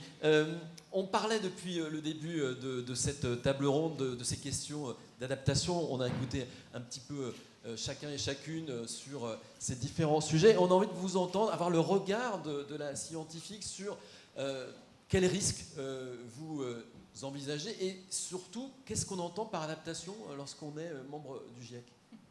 Oui, donc ma spécialité, c'est pas celle de l'adaptation. Moi, je suis physicienne du climat et d'ailleurs, on a réactualisé aujourd'hui une évaluation de l'état du climat planétaire publiée avec les données qui vont jusqu'en 2022 et qui montre un ralentissement des émissions mondiales de gaz à effet de serre, mais qui continue quand même à augmenter, et un réchauffement qui se poursuit, notamment, si on regarde même à l'échelle planétaire sur les extrêmes chauds, une augmentation d'1,5 degré la dernière décennie par rapport à la précédente, donc c'est extrêmement rapide, et ça reflète au-dessus des continents l'intensification de la fréquence et de l'intensité des extrêmes chauds, donc tout à fait en lien avec la thématique d'aujourd'hui. Et moi, quand j'aborde les questions climat, en fait, ce que je mets en avant, ce sont les enjeux de transformation. Les transformations étant de tirer les leçons de ce qui a été fait jusqu'à présent, mais aussi d'anticiper sur les évolutions sur la base de l'état actuel des connaissances les plus précises et rentrer dans la décision d'aujourd'hui ces changements à venir, en tout cas plus certains à l'échelle des prochaines décennies qu'en fin de siècle et au-delà. Donc rentrer cette information-là, et pour moi, scientifique, c'est quelque chose d'extrêmement important. On fait des efforts considérables pour améliorer la compréhension, l'anticipation des caractéristiques physiques d'un climat qui change, les transmettre. On a identifié par exemple 33 facteurs climatiques générateurs d'impact sur la base de ce qui est déjà observé, notamment les températures extrêmes, mais aussi les pluies extrêmes, les sécheresses agricoles, l'ensemble des aléas qui sont liés à la montée du niveau de la mer. Et l'enjeu, c'est de pouvoir intégrer ces connaissances et toute la plage d'incertitudes associées dans la prise de décision, comme vous venez de le dire, en fonction de la durée de vie en fait, des actions qui doivent être portées. Et l'autre volet des transformations, c'est pour limiter les risques liés au changement climatique, et c'est également important, c'est de réduire massivement les émissions de gaz à effet de serre. Pourquoi ? Parce qu'on est devant des limites dures, des limites physiologiques pour le corps humain par rapport à des conditions de température chaudes et humides qui rendent très difficile toute activité physique en extérieur, qui pour les plus fragiles sont dangereuses lors des vagues de chaleur prolongées. On l'a vu ne serait-ce que l'été dernier en France à nouveau, mais plus récemment à 45 degrés du côté de la Thaïlande et des pays voisins, avec vraiment des impacts sur la productivité au travail, sur la capacité de récupération des organismes, où on est à des limites physiologiques. Les autres limites dans un climat qui se réchauffe, elles sont par exemple sur la disponibilité en eau.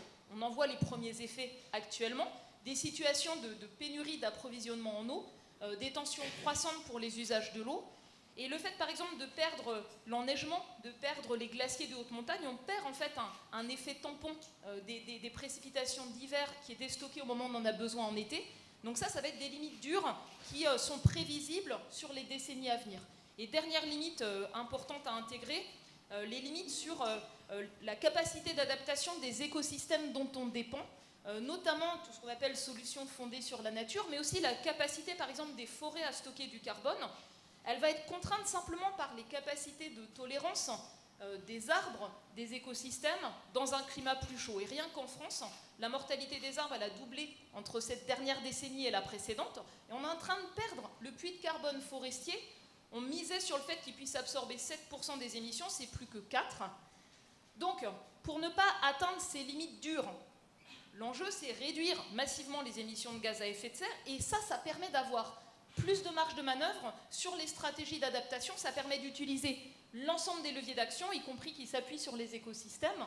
Et donc c'est pour ça que j'insiste sur les deux, en fait, et notamment dans le secteur des villes, des bâtiments, des infrastructures. C'est vraiment là où les deux enjeux se déclinent dans les mêmes prises de décision d'une manière plus intégrée. Dans d'autres secteurs, on est sur parfois des difficultés à éviter la maladaptation. Par exemple, donc, on s'adapte, mais on augmente les émissions de gaz à effet de serre, ce qui n'est vraiment pas génial. Et on a aussi cette difficulté à articuler des transitions qui soient justes, c'est-à-dire qui protègent les plus vulnérables. Quand on aborde la question des bâtiments, la question des systèmes urbains, on voit bien en fait que les questions de bien-être, les questions de vulnérabilité, d'exposition, elles sont au cœur en fait de beaucoup de vos considérations. Et donc, pour nous, le risque, qu'est-ce que c'est ? Le risque, c'est l'interaction entre des aléas dont les profils changent dans un climat qui se réchauffe, les extrêmes chauds, plus les extrêmes froids, moins mais toujours présents, le climat moyen, la disponibilité d'eau, etc., la montée du niveau de la mer, ça c'est les aléas. Ensuite, ça interagit avec l'exposition, donc on a par exemple 10 millions de maisons construites sur des sols argileux, ça c'est une exposition forte. Beaucoup des constructions récentes dans des plaines inondables, pour lesquelles les plans de prévention de risque d'inondation ne tiennent pas compte de l'intensification des pluies extrêmes et du ruissellement. Donc les normes actuelles de plan de gestion sur l'exposition au risque d'inondation n'intègrent pas un aspect important d'un climat qui change et ce nouveau type, on va dire, d'inondation par ruissellement rapide en fait. Et puis le dernier volet, ce sont les vulnérabilités. Et l'adaptation, elle vise spécifiquement à comprendre quels sont les leviers d'action qui permettent de réduire l'exposition, de réduire les vulnérabilités, de sorte à éviter des impacts ou en limiter l'ampleur. Et ce qui est également très clair, c'est que même en déployant toute l'intelligence collective possible, sans limite financière, toutes les solutions technologiques qui existent, un curseur maximum sur l'adaptation ne permettra pas d'éviter une augmentation des pertes et des dommages. Ça, c'est aussi un point qui est important. Et donc, tous les filets de protection sociale, toutes les approches, en fait, d'anticiper ce que peuvent être des crises et la reconstruction, la récupération, la solidarité juste après, ça fait aussi partie des points importants à anticiper. Voilà. Et donc, dans les rapports du GIEC, ce que vous trouverez, c'est notamment une évaluation des leviers d'action en termes d'adaptation, leur potentiel, leurs limites, leurs effets éventuels indésirables, extrêmement importants à anticiper, et leurs co-bénéfices. Et souvent, ce qui guide la décision, ce n'est pas simplement l'adaptation à un climat qui change, c'est en fait comment ça s'articule dans un aménagement durable, désirable, qui répond aux aspirations dans un contexte donné. Et c'est là où en fait ça peut vraiment prendre sa pleine place. Donc pour l'Europe, la France métropolitaine, 4 risques majeurs. Donc chaleur extrême, les effets sur la santé, la productivité au travail et les écosystèmes. Deuxième risque majeur, les situations de pénurie d'eau Et ce n'est pas simplement les sécheresses agricoles, c'est notamment le fait de manquer d'eau à l'échelle de grands bassins versants, comme on a vu pour le Rhin, comme on a vu du côté du nord de l'Italie l'été dernier, et comme on voit du côté des Pyrénées actuellement. Parce que là, en fait, ça va avoir vraiment une emprise sur les activités économiques, et c'est une menace par rapport aux besoins d'eau pour l'approvisionnement des villes, notamment. Donc ça, c'est le troisième. Et le quatrième, c'est un ensemble de risques d'inondation, donc par pluie extrême et ruissellement. Donc je rappelle, sur les pluies extrêmes, c'est 7% de plus par degré de réchauffement planétaire. C'est vraiment de la physique de l'atmosphère, une atmosphère plus chaude qui peut contenir plus de vapeur d'eau. Donc ça, c'est anticipable. On le voit déjà dans la région sud, sur les épisodes Cévenol. Deuxième chose, c'est les débordements des cours d'eau par précipitation sur des périodes plus longues. Et là, c'est plutôt un risque dans les régions nord, à mesure d'un climat plus doux et plus humide. Et enfin, le dernier risque d'inondation, et ça c'est un point sur lequel on avance, mais vraiment pas assez vite, c'est la montée du niveau de la mer, donc, qui a accéléré. On attend cette décennie une augmentation des inondations chroniques à marée haute. Et le retour d'expérience de la Floride d'ailleurs, c'est que ça sape en fait les infrastructures qui sont dans le sol, par la corrosion, par la salinité, les effets sur l'approvisionnement en eau, l'eau salée qui rentre localement. Et puis ensuite, dans les décennies qui viennent, c'est l'augmentation des extrêmes lors des tempêtes et des marées hautes, de niveaux marins, donc qui vont être de plus en plus fréquents, avec des niveaux plus élevés. Et les infrastructures qu'on a mises en place les décennies, les siècles d'avant, nous ont pas préparés. Et donnent même parfois un faux sentiment de sécurité. Vous savez, derrière une digue, on pense qu'on va construire plus. Et du coup, si sa capacité est dépassée, en fait, on augmente les pertes et les dommages parce qu'on a exposé plus d'actifs derrière. Donc ça, c'est vraiment les 4 risques majeurs identifiés en Europe. Et à chaque fois, il y a des voies de résilience, des voies d'adaptation. Beaucoup de choses disponibles à court terme, mais qui ont des potentiels, qui ont des limites, qui ont des besoins de financement qui sont différents. Et donc, c'est plutôt en fait des trajectoires de développement qui vont être évolutives au fur et à mesure du temps, qu'on reflète comme état des connaissances académiques sur le sujet. Et ça fait longtemps que les scientifiques du climat alertent en disant qu'il faut activer plusieurs leviers, la décarbonation, la sobriété. Vous étiez moins entendu sur l'adaptation. Là, on voit que ça s'accélère sur la sobriété et la décarbonation.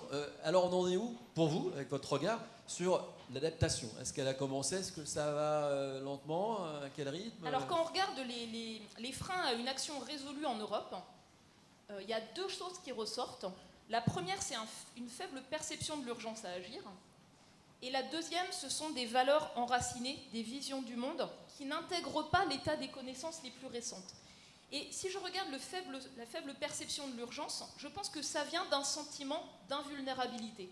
Se dire que par notre développement, nos richesses, nos compétences, notre historique de réduction des risques, finalement on a réussi à s'extraire des contraintes d'un monde physique.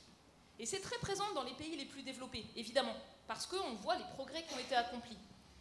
Récemment, donc vous avez parlé de la vallée de la Vésubie, on peut aussi parler de l'année 2022 en France, une succession de vagues de chaleur, des conditions propices aux incendies de forêt chauds et secs qui ont rendu les incendies extrêmement difficiles à gérer, les situations en fait liées au manque d'eau pour l'irrigation, pour les activités agricoles. On voit en fait qu'on a aussi une vulnérabilité et une exposition qu'on avait tendance en fait à vouloir masquer. Donc la prise de conscience de l'exposition, de la vulnérabilité, elle est importante. Ce n'est pas les faits scientifiques qui comptent. Ils sont là depuis longtemps. Les appels des rapports du GIEC à monter en puissance sur l'adaptation, ils datent de 2001 essentiellement. Et ce qu'on voit maintenant, c'est plutôt des impacts graves, généralisés, des pertes et dommages. Mais on voit aussi une montée en puissance de l'action pour le climat. Donc ça, je ne l'ai pas mentionné tout à l'heure, mais premier point, on a évité d'émettre des milliards de tonnes de CO2 équivalent chaque année dans l'atmosphère. La moitié des émissions mondiales sont dans le cadre de politiques publiques, de lois. 18 pays comme la France ont construit une baisse graduelle, tenable, durable, des émissions de gaz à effet de serre qui doit encore changer d'échelle. Et sur l'adaptation, en fait, n'importe quelle personne, dans n'importe quel secteur d'activité, qui est affectée par un événement inédit, plus intense que précédemment, vague de chaleur, ou bien pluie extrême, ou bien sécheresse, prend des mesures pour se préparer au cas où le même événement revienne. On en tire les leçons, ça a été fait après 2003 par exemple, pour les vagues de chaleur en France. Donc des stratégies de gestion de crise, mais aussi des choses un peu plus structurantes. Néanmoins, souvent, ces réponses d'adaptation, on note qu'elles sont fragmentées, réactives, mais pas par anticipation, souvent à l'angle de la gestion de crise, mais pas assez des transformations plus structurelles qui préparent à non pas les extrêmes qu'on a déjà eus dans le climat d'aujourd'hui, mais ceux à venir dans le climat de demain. Et vraiment l'image que moi j'aime donner, c'est que l'année 2022 en Europe, en France, à l'échelle annuelle, c'est la plus chaude enregistrée. Sur la base des politiques publiques actuellement mises en place dans le monde, on s'attend à atteindre 2 degrés de réchauffement autour de 2050. Ça fait 3 degrés en France. Et ça veut dire que ce qui était l'année record pour le climat de 2022, qui était prévisible, il y avait même 10% de chances que ce soit pire, avec la variabilité naturelle du climat pour le climat d'aujourd'hui, ce serait l'année moyenne autour de 2050-2060. Et donc le point important sur des décisions qui ont une durée de vie de 30 ans ou plus, c'est se préparer non pas à la récurrence d'événements comme 2022, mais se préparer aux extrêmes chauds plus marqués qui seront ceux du climat de 2050. Donc c'est vraiment tenir compte à la fois de l'évolution moyenne, le cadre de référence qui est proposé, mais aussi de la plage de variabilité et notamment des éventualités dont la probabilité d'occurrence est parfois difficile à quantifier, mais qui seraient facteurs d'impact les plus graves, vraiment dans l'esprit d'une décision pour permettre d'anticiper les risques les plus sérieux. Merci. Je vais vous poser une dernière question, et puis je vais juste préciser au public qui est présent dans la salle que Monsieur le ministre Christophe Béchu vient d'arriver. Merci d'être là, Monsieur le ministre. Vous allez conclure nos débats, et puis juste avant, on demandera à la présidente de l'Alliance HQE-HBC de dire 2 mots. Valérie Vincent-Delmotte, une dernière question. On parle des réponses à l'adaptation. Quelles sont les priorités? On a le sentiment, dans le monde dans lequel on vit, qu'il n'y a que des urgences à gérer. Donc si vous deviez définir des priorités, puisque là on parle beaucoup de construction, est-ce que ça veut dire qu'on construira plus comme avant? Et comment on construit? Est-ce qu'il faut s'adapter en fonction des territoires ou calquer une solution sur l'Hexagone? En fait, c'est vous ici qui êtes les mieux placés pour répondre à cette question-là. C'est pas moi, à mon regard. Ce qu'on voit, c'est qu'en fait, on est devant des défis multiples, difficiles. Le besoin d'accès au logement, le coût du logement. À côté de ça, on a aussi l'enjeu de préserver les sols pour l'agriculture, pour les écosystèmes, donc de réduire fortement l'artificialisation pour la freiner, et en même temps de gérer des relocalisations qui seront nécessaires, par exemple pour le littoral, tout en réduisant les émissions de gaz à effet de serre du secteur et en rendant les habitats résilients pour protéger les personnes qui y vivent, qui y travaillent. Donc ça a l'air d'être insurmontable, ce sont des défis multiples, et la chose, moi, qui me rend la plus optimiste, c'est la capacité à mobiliser l'intelligence collective. C'est ce que vous faites là, c'est penser les choses autrement, se poser les bonnes questions, ne pas aborder bien en tête les solutions faciles d'accès pour seulement une des dimensions de ces défis, mais vraiment se poser la question de ce qui sera soutenable et ce qui permet de déclencher des changements structurels qui vont changer d'échelle à moyen et très long terme. Voilà. Moi, c'est plutôt ce côté-là. Souvent, devant une situation d'urgence, on a envie d'avoir des choses faciles qui montrent des résultats très rapides. Il y a des choses à faire, c'est évident. Mais surtout, aborder les choses structurantes de fond, le cadre réglementaire, ne serait-ce que l'évolution juridique pour rentrer un climat futur dans la décision d'aujourd'hui, c'est extrêmement important pour obliger à faire ces stress tests climat. Et une dernière chose, en France, s'adapter à 50 degrés, c'est pas simple. On a des infrastructures névralgiques qui doivent pouvoir fonctionner, on doit pouvoir protéger les plus fragiles, mais on a un retour d'expérience d'autres pays où c'est fréquent. Mais dans les pays tropicaux, on va atteindre des conditions climatiques inédites, sans analogue nulle part. Et donc notre responsabilité aussi à jouer sur tous les leviers, et notamment la baisse des émissions de gaz à effet de serre ici et sur les chaînes d'approvisionnement via notre empreinte, c'est extrêmement important pour éviter d'être dans des situations humainement intenables, notamment dans les régions aujourd'hui les plus chaudes. Merci beaucoup Valérie Masson-Delmotte.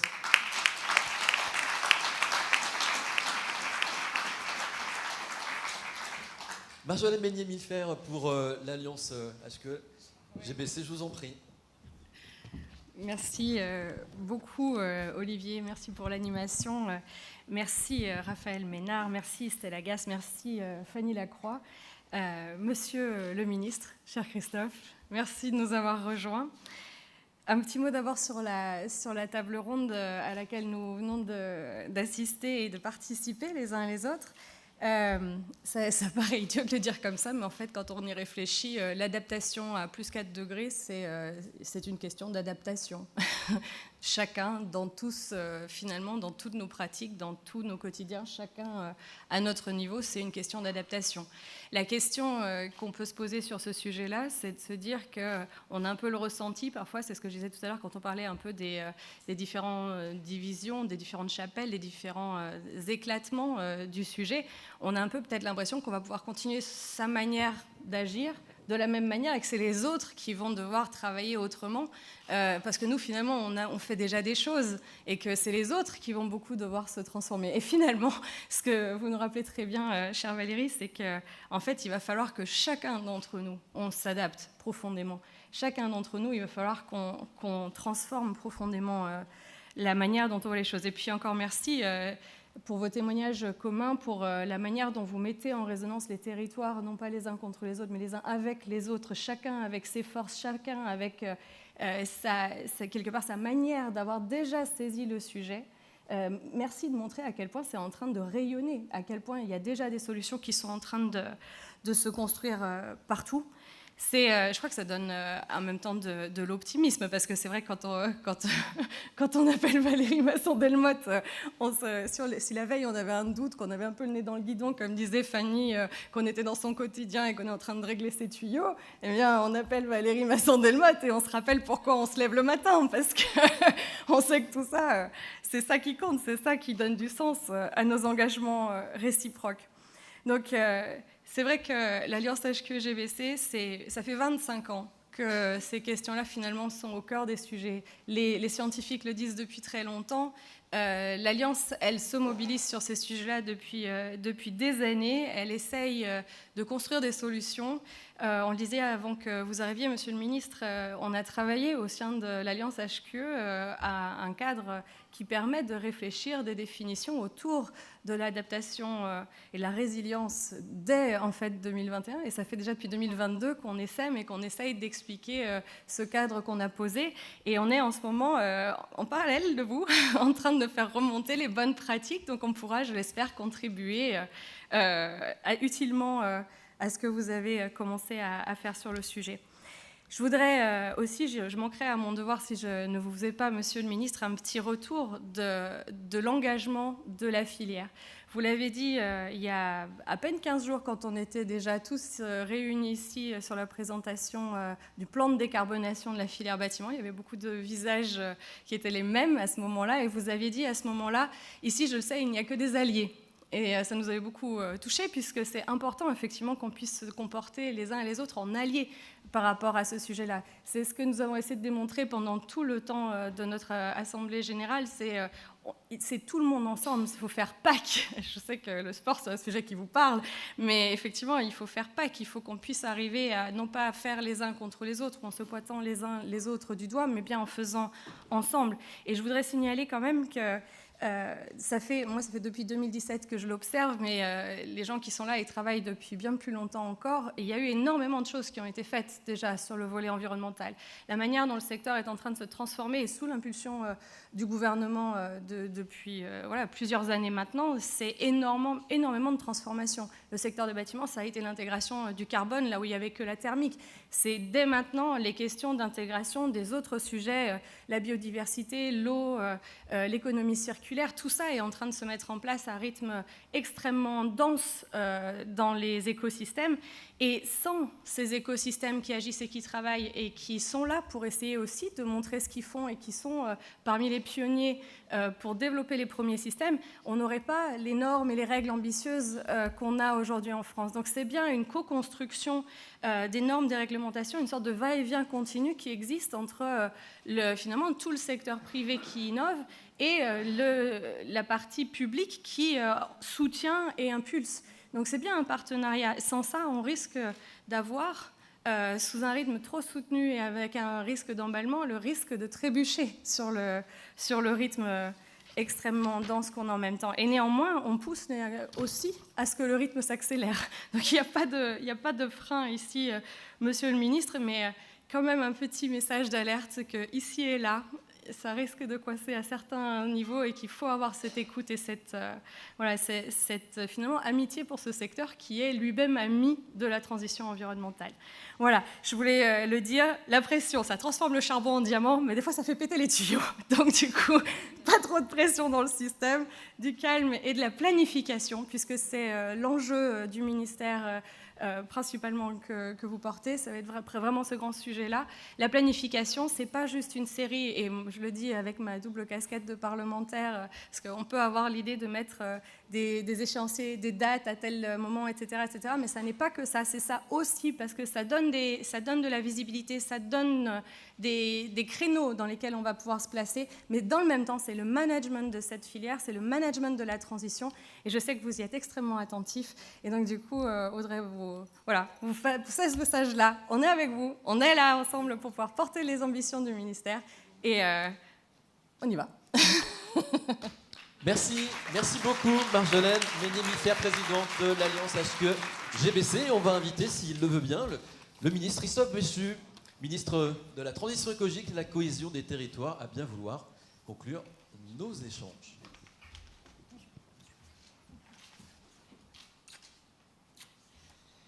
Très bien, mesdames et messieurs.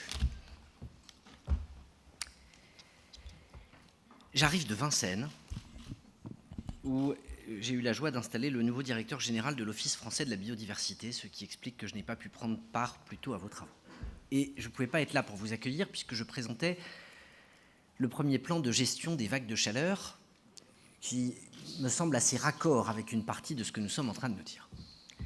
J'aurais eu toutes les excuses pour qu'à un moment ou à un autre, je puisse considérer que venir accueillir dans les locaux de Rocklore l'Alliance HQE était éventuellement un engagement optionnel. C'était sans compter, sans les raisons profondes qui me font être là et que je vais essayer de vous décrire dans un ordre totalement arbitraire. La première, c'est que j'aime beaucoup mon directeur de cabinet et qui m'a expliqué qu'il y avait un truc qui était important pour lui, c'était HQE. Et je ne pouvais pas faire à Philippe Vandemal, alors que c'est presque la seule chose qu'il m'a demandé depuis qu'il est arrivé, et que moi je lui en ai demandé pas mal en retour, ne pas avoir une oreille attentive à la demande de mise à disposition d'un espace. Ensuite, le départ de Philippe a conduit à ce que Marjolaine Meunier-Millefer prenne davantage de responsabilités. Et j'ai vite compris que si vous ne lui dites pas oui tout de suite, à un moment ou à un autre, vous êtes obligé de lui dire oui. Parce qu'elle ne lâche pas, elle revient à la charge plusieurs fois, un peu comme une espèce invasive. Mais je le dis avec beaucoup d'affection et de tendresse, sinon je ne serais pas là. Et je pense qu'on a besoin de cette ténacité, de cette pugnacité. Je parle pour son autre casquette. Parfois aussi de cette indépendance ou de cette franchise pour être capable de porter une voix, de porter des combats qui permettent d'exprimer les choses avec loyauté, mais avec une liberté qui renforce cette loyauté. Ensuite, le thème qui vous réunit aujourd'hui, se réunir pour parler d'adaptation, alors que depuis quelques semaines, nous avons lancé la consultation publique, qu'on est au cœur de tout ça, qui a eu le chantier eau, très sincèrement, ça va me permettre d'arriver à la quatrième explication. C'est que ce n'est pas tellement le fait qu'on parle d'adaptation et de tous les problèmes que ça pose, c'est le fait que vous êtes une partie de la solution.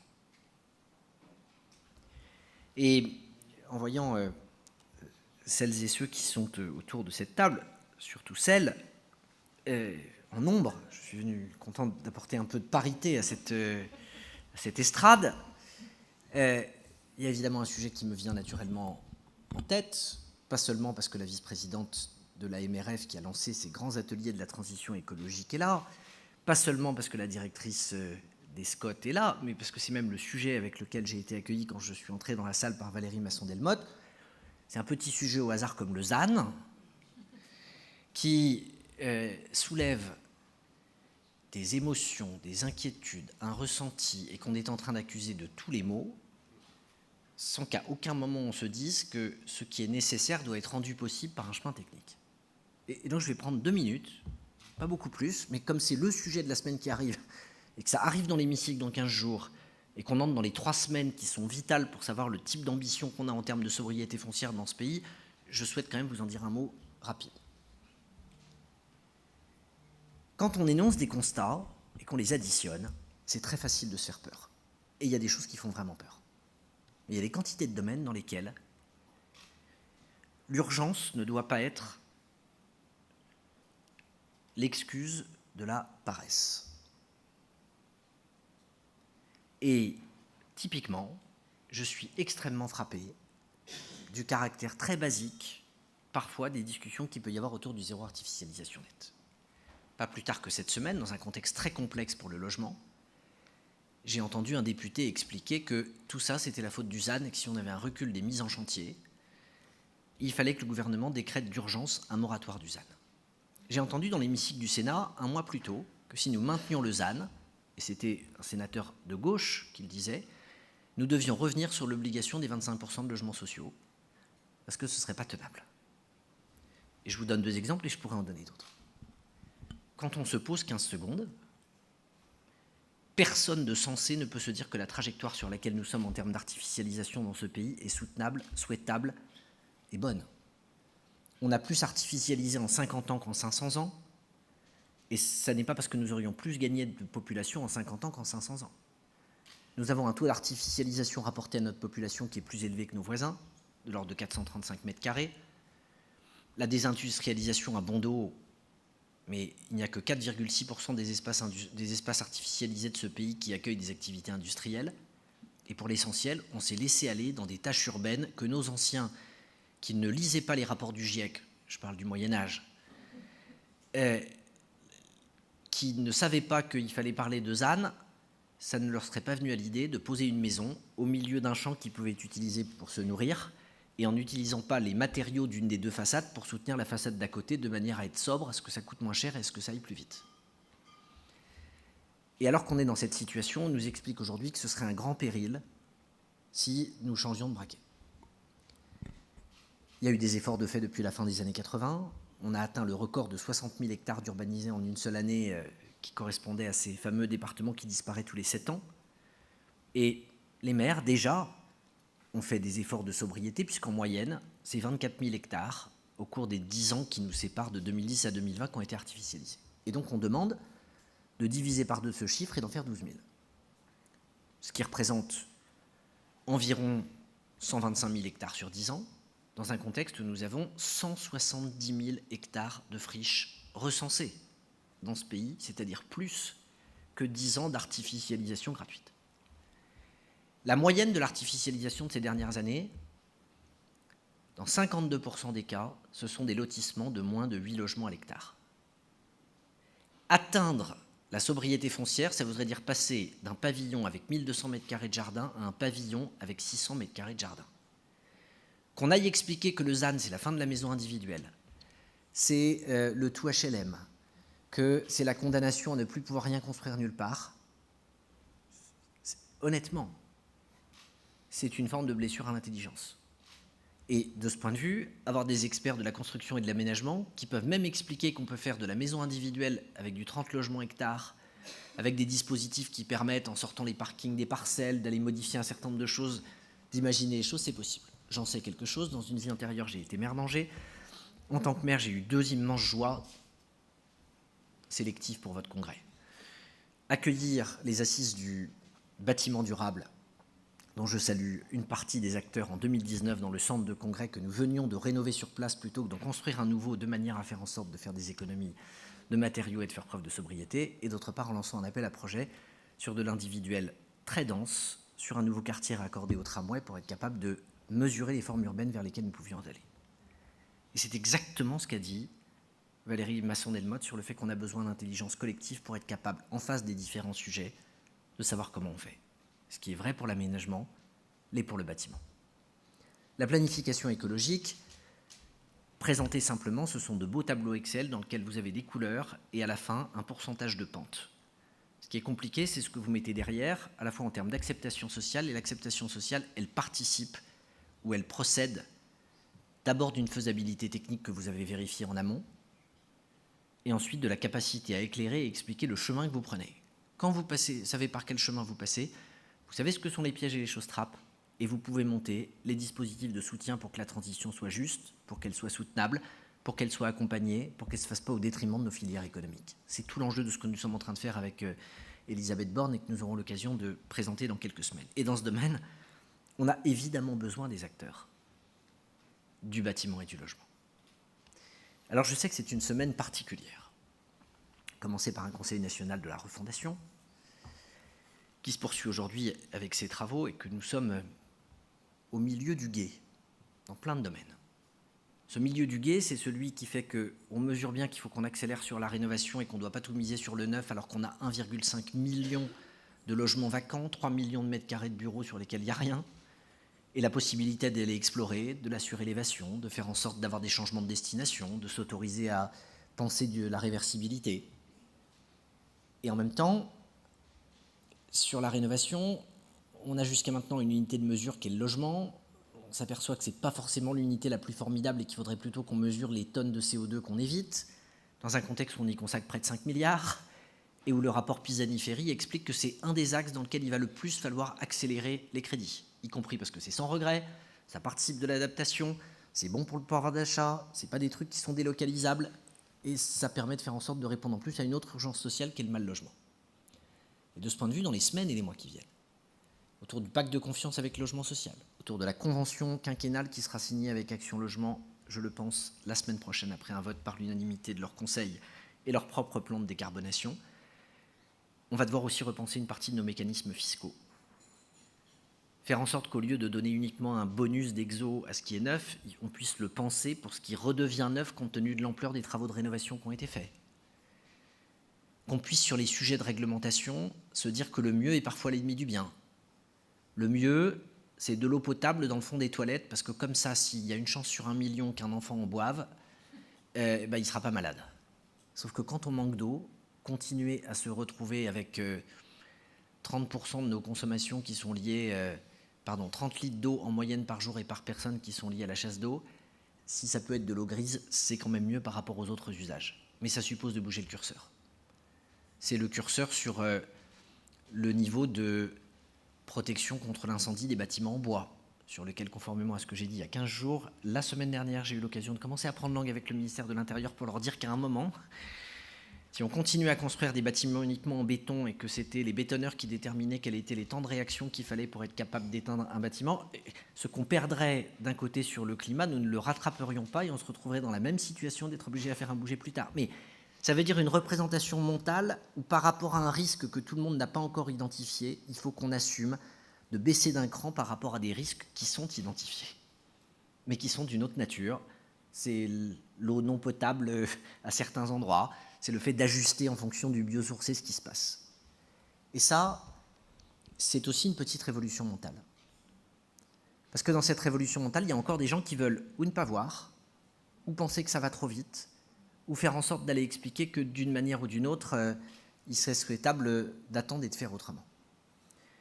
Et les enjeux, ils ne sont pas que français. L'adaptation permettant de mesurer d'ailleurs à quel point, quelle que soit l'intensité de l'atténuation qu'on sera capable de conduire, il y aura un enjeu pour pousser cette adaptation. 3 mots pour finir. Un sur la dimension internationale, parce que je pense que la France et l'Alliance HQE-GBC a un rôle particulier à jouer. On a lancé avec le Maroc un breakthrough pour faire en sorte de regarder comment améliorer la façon de construire de manière moins carbonée. Dans notre pays, 80% du bâti qu'on aura dans la deuxième partie de ce siècle, quand on aura une température supérieure à 3 degrés, existe déjà. À l'échelle mondiale, il se construit chaque mois l'équivalent de la surface du Japon, en mètres carrés. Compte tenu de la pression, un certain nombre de pays en développement et avec, dans certains endroits, des vrais soucis sur des déplacements de villes ou sur des constructions au milieu de la jungle ou dans des espaces aujourd'hui qu'on artificialise. L'enjeu de la manière dont on se retrouve dans des logiques de saut de grenouille qui permettent d'aller tout de suite faire bien, plutôt que de passer par toutes les étapes par lesquelles nous sommes passés, il est crucial à l'échelle de la planète parce que nous sommes tous liés. La puissance des entreprises françaises, des bureaux d'études, de la capacité d'analyse et d'expertise, il faut qu'on soit capable de la mobiliser dans le cadre de ces alliances internationales et de ce groupe que nous avons lancé lors de la COP28 avec le Maroc qui est notre partenaire dans cette démarche. Et je serai disponible pour regarder comment on peut pousser sur ces enjeux. Deuxièmement, ça va être votre contribution concrète à ce plan national d'adaptation du changement climatique. J'ai dit les choses de manière très résumée et très basique, mais ce sont des centaines de référentiels techniques pour lesquels nous devons nous interroger sur le degré de résilience et sur ce qui est souhaitable et possible dans une France à 4 degrés. Et ce ne seront pas les fonctionnaires du ministère qui le feront en ne prenant pas la tâche des experts. Si on ne le fait pas ensemble, on le fera ou de manière trop dogmatique ou d'une manière qui ne sera pas suffisamment renseignée. Je nous invite tous à beaucoup d'humilité parce qu'il y aura des techniques qui bougeront, mais ça n'est pas une raison pour ne pas tout de suite nous demander comment on change notre niveau de jeu et comment on fait en sorte d'avoir ces investissements qui se font sans regret compte tenu de ce que nous disons. Enfin, et c'est là-dessus que je terminerai, je me réjouis profondément de vous avoir accueillis ici. Et je pense que plus vous serez capable d'essaimer, de rendre visibles des réunions que vous pouvez avoir sur les territoires, de faire savoir que le secteur est en train de bouger, plus on créera aussi cet élément essentiel qu'est la confiance. Si on se contente de lire les rapports du GIEC, d'avoir les informations préoccupantes parce qu'on a les températures les plus élevées des océans jamais enregistrées pour un mois de mai, le record de chaleur battu la nuit dernière à Bourges ou avant-hier à Lille dans la foulée des 1500 qu'on a effacés l'année dernière. Il ne faut pas qu'on conduise nos concitoyens à se dire que tout est foutu et donc que ça ne sert plus à rien de faire des efforts. Il faut qu'on soit capable de les mobiliser en disant qu'il y a un chemin de crête qui nécessite que tout le monde s'y mette, mais qu'il y a des solutions qui sont là et des gens qui sont en train de bosser dans des domaines aussi divers que la communication, la construction, les transports, l'innovation, l'agriculture, et qu'on soit capable de valoriser tous ceux qui sont porteurs de ces changements et de ces innovations. Et c'est la raison pour laquelle il était pour moi pas concevable de vous laisser seulement profiter de l'hospitalité de ces murs et du petit rafraîchissement que nous allons vous offrir maintenant, sans venir vous remercier, pour être effectivement des alliés, je le sais. Être allié, ça veut dire savoir être exigeant, ça veut dire savoir dire les choses sans détour, même quand elles ne sont pas agréables à entendre. Je pense que de ce point de vue, vous n'avez pas trop mal choisi celle qui est chargée de le faire. Et un immense merci pour votre investissement, pour votre contribution. Le combat qui nous attend, il est colossal. Il est le défi le plus important de nos générations. Et dans la façon dont on sera capable de le conduire, y compris en mettant en avant ces solutions et en les mettant en œuvre, on a devant nous de quoi être enthousiaste et non pas résigné, de quoi être motivé et pas seulement abattu. Et c'est bien ce à quoi, collectivement, je nous appelle. Merci à l'Alliance HQE, merci pour votre présence, merci pour vos travaux. Merci.